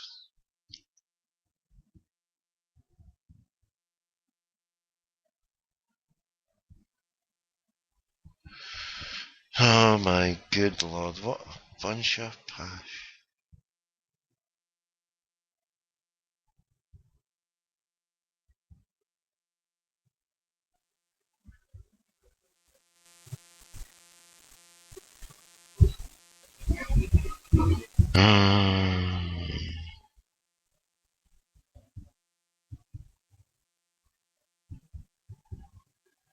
About Jim Training and media. We brought in Jim Training on board. He's not a Rangers fan, but he knows Scottish football inside out. Asked him to leave BBC Daily Records. We've been able to control, as we need to be able to control the media. And Jim is a great asset. Serious action is needed with regards to the media. The old firm have always had a huge influence over the media, but if Rangers not speaking out for the last 5-6 years has given Celtic too much power. Dominance was now held by just one club, and that was not healthy. The reaction of other journalists to winning the tax case was unbelievable, with one editor with his head in his hands, and another claiming it was a fucking conspiracy by the government. Jim had lost faith in the media. Jim is something on everyone in Scottish football, and now he's working for us. You can guarantee there are quite a few people on Imodium now. Is that right?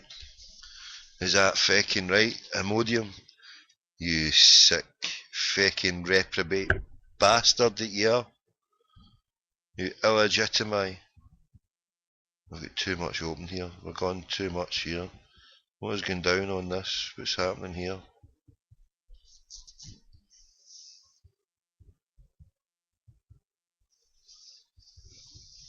Right. Right, we need Europol. Nobody got me a number for Europol? No, we did. The number for Europol that was given just rang out. Right, we've got a number shown through as this. Need another page open. Well, I'm going to take a break here. I'm going to take a wee break. I need to get things sorted and I'll be back. Give me 2 minutes, right? What have we got? What have we got here? Get a wee tune going down. Thanks for joining us today. Thanks for joining us. We're on a hardcore trip here. Hardcore to the floor. I'll be back in 2 minutes. 2 minutes. Right.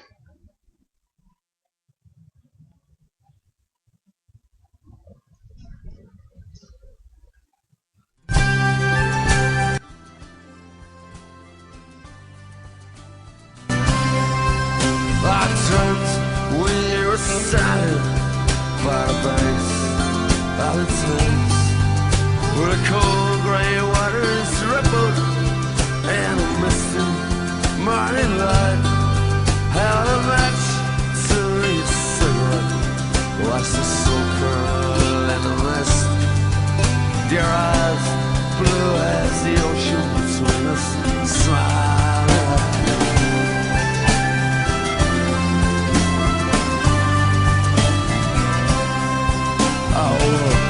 So cold and lonely in a faraway place. Sun fell cold upon my face. Cracks in the ceiling spell hell. Turned to the wall, put sheets around my head. Tried to sleep, dream my way back to you again.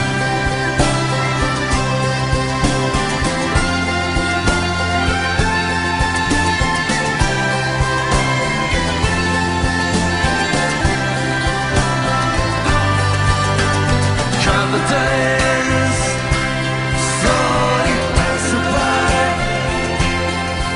step by plane and flower. I see them as a trumpet sing. I call and misty wind crying out the winds.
Something sacred I lost, but the river is wide, and it's too hard to cross.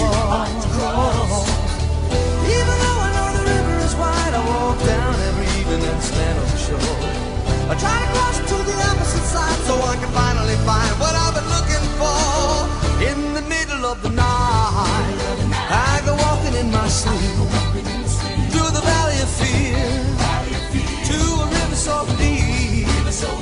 I've been searching for something taken out of my soul, something I'll never lose. Thanks for joining us. As a shout out to everybody in Australia.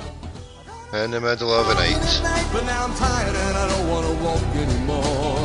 Hoping I spend the rest of my life until I find what it is I've been looking for. In the middle of the night, I go walking in my sleep through the jungle of doubt.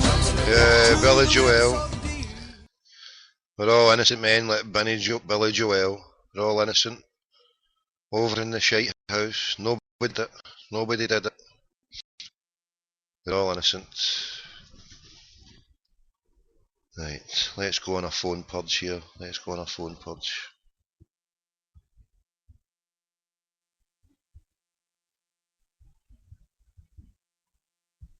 And it's 3:15 in the afternoon. It's liquidation day.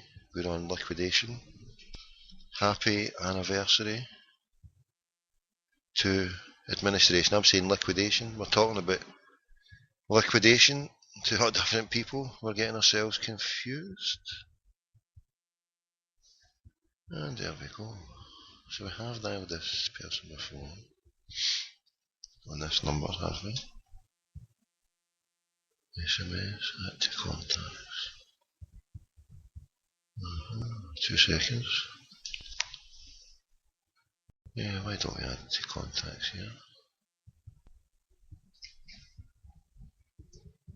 This darn thing would work. Come on, work, you schmuck.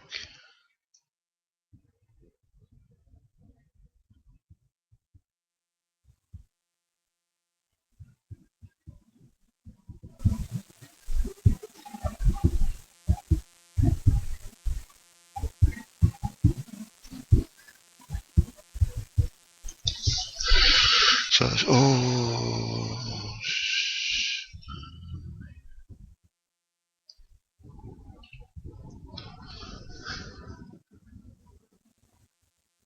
let's see, do we have anything? Being diverted. Please wait while we connect you. Even better when it costs them more money.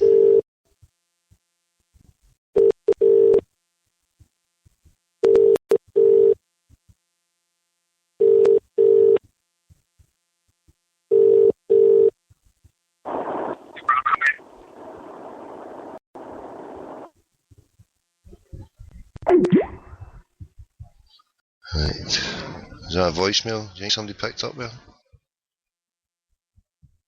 I don't know. It sounded like a voicemail. I pressed the button anyway, it was just waiting to go. Well, oh dearie me. We'll might phone back. We'll sit and wait, let's see. Do we get a call back?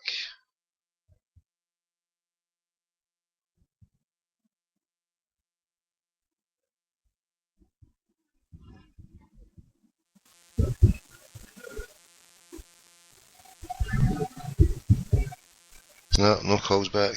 No calls back. Well, onwards and upwards. Let's see. Should we hide the number for this next one? Right, before I go into it, there's no, I can dial it in. I think I might know this number.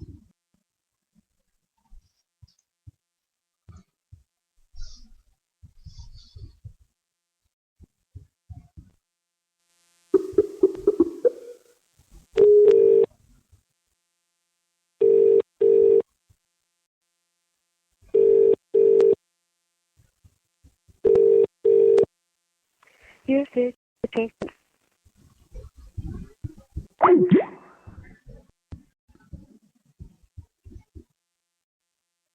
Right, 2 seconds here. Damn it, I keep closing that down with it. Just need to open another page up done. So I just have to go in this one. 2 seconds, people. So I posted on Twitter earlier on there, the London Stock Exchange. Already a good brother has posted on there already to tell them of the problems that Chuckles Green has done. I don't know, it's under this one a wee bit. Staff. Right, 2 seconds, I think it's this one.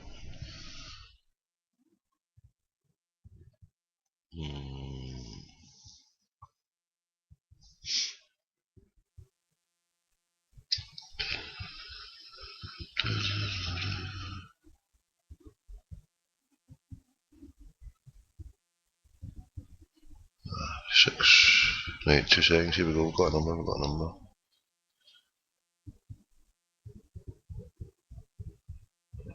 It'd be interesting. I doubt it. You will be.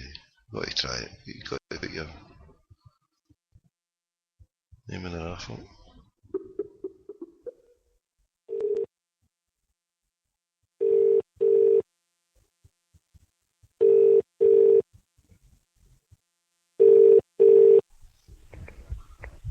You've reached the voicemail of Anne Flynn. I'm sorry, I'm not at my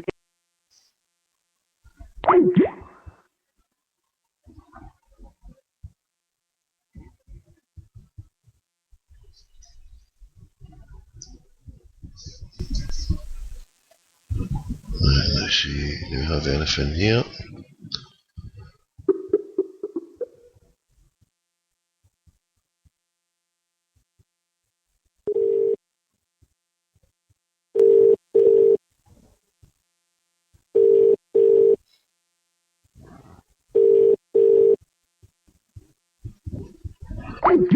Not to be.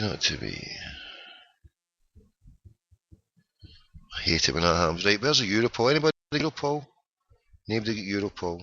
Nobody has got Europol. Shocking.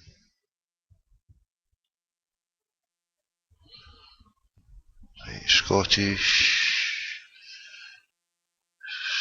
staff structure. I don't want that one because that's the one we're on to. That's the staff structure one.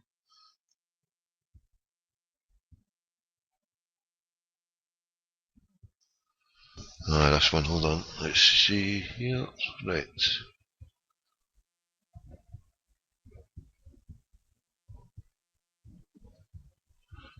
Copy, paste. We're going to be winding up the show in 5 minutes. 5 minutes we're winding up the show. God willing, we'll be doing one later on. We'll be doing a show later on. We're just winding up the show.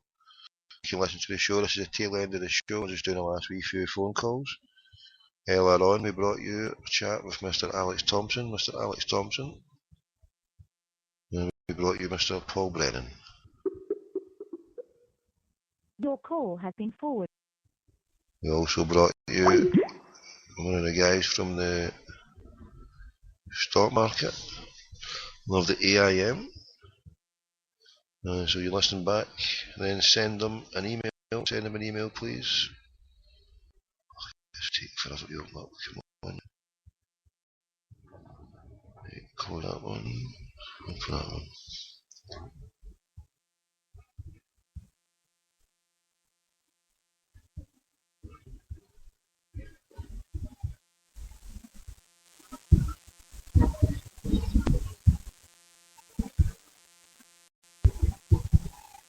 Right, a little bit of silence here brought to us by friends in the Noise Abatement Society.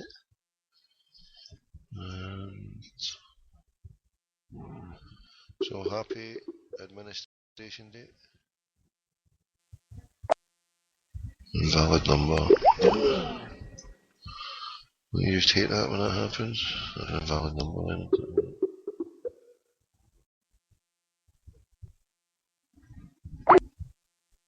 Maybe I've never done that one.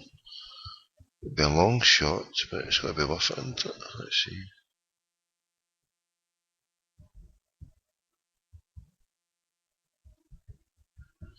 Yeah, so we're finishing this show off here. This is part one of the liquidation party. And then we'll be phoning another crackpots later, God willing.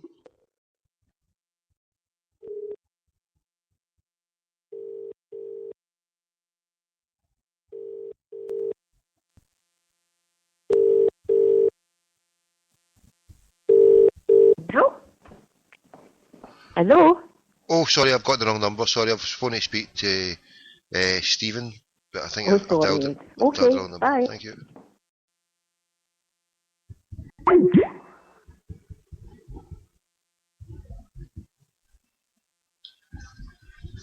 Right, it's Black Ops time. We've won a watch there. We have won a watch.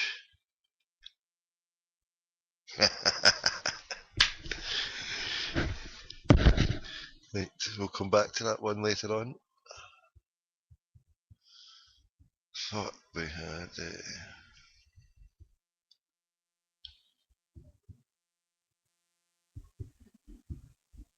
see, what do we have here?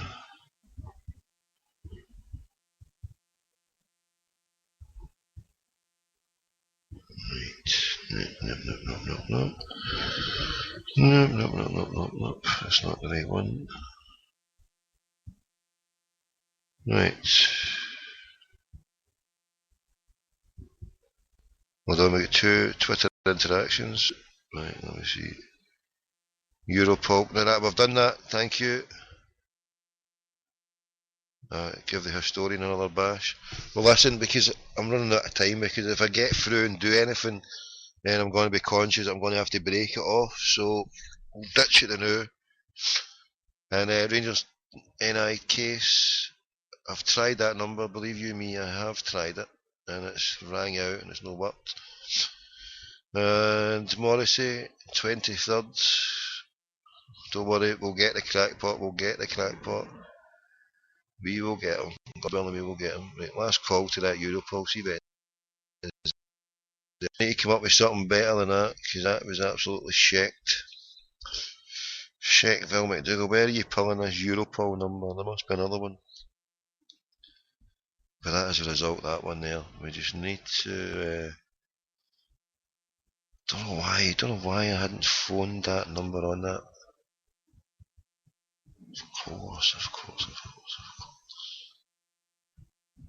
Of course it wasn't Stephen we're looking for.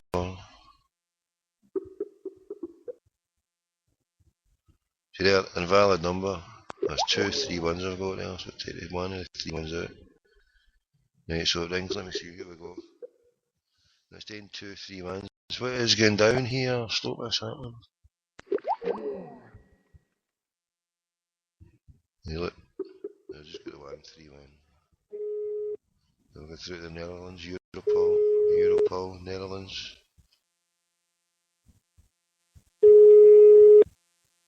Yeah, just ringing out. Good afternoon, Europol. Good afternoon. Hi, my name is Thomas Clark. I'm phoning to speak to someone regarding football corruption matters, please. And do you have a name for me from a contact person here? No, just I thought there was a relevant department at Europol that was dealing with. There was a report that was put out last week in the media. Okay, then you have to call the press officer, and that's the same number that you dialed right now. Only the last 4 numbers are 5001. Then you get the media and the press office. Brilliant. That'll do for me just now. Listen, thank you very much for your time. Okay, you're welcome. Bye-bye. Bye. Right, you heard them there. We're on to it now. So right, we'll reconvene. Trouble is, we're now 4:30. We're now 4:30 in European time, aren't we? So we might not get any joy. We might not get any joy on that one. But don't worry, we'll crack on with Europol. It's happy anniversary day. Happy anniversary day. And those other people I tried to get on, and those other people I tried to bring to you, but not to worry. You win some, you lose some. And with that last person there, that was interesting. That was really interesting. And that's some good information. Right, I'm out here. Thank you very much for joining me as always. If I can get into the right screen. And be upstanding for our national anthem, if you're Irish. Attention, thank you very much. To everybody in the chat room, thank you. Craig White on SSN, is he? What's that you gave us there, Stevie? Stevie, if you put that on to, can you put that on to my Twitter? Because I don't know, I can't even copy it.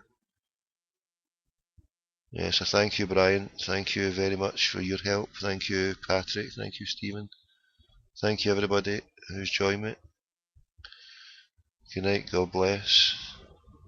And yeah, I'll hopefully do a show soon as I do my family duties. Yes, once I do my family duties, I'll try and get a wee phone call. Even if I can't get a show convened, I'll try and do a quick recording when I come back. And hail, hail. Increase the peace, fight the power, don't believe the hype. Seek the truth, reject falsehood, for falsehood is always vanishing. Hail, hail.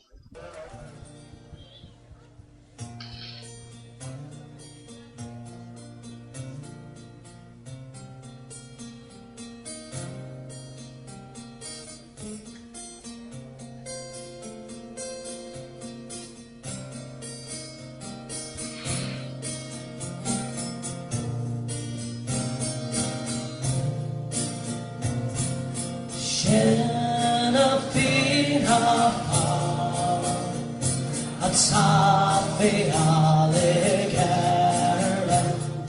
Queens are slow Her tienter lange kjøn Beipas beser Chanter og kjønskjør basta I akbar Panteran up and down And dot ein saban og hell Det kan hell On was no still They gone straight Ni labak na bile Shalet kane Aram Avir Thanks very much, good night, God bless you all. Chuck you all out. We'll be back in here Sunday night. See you then, cheers. And I'll be back in the hood over the next hour or so. God bless.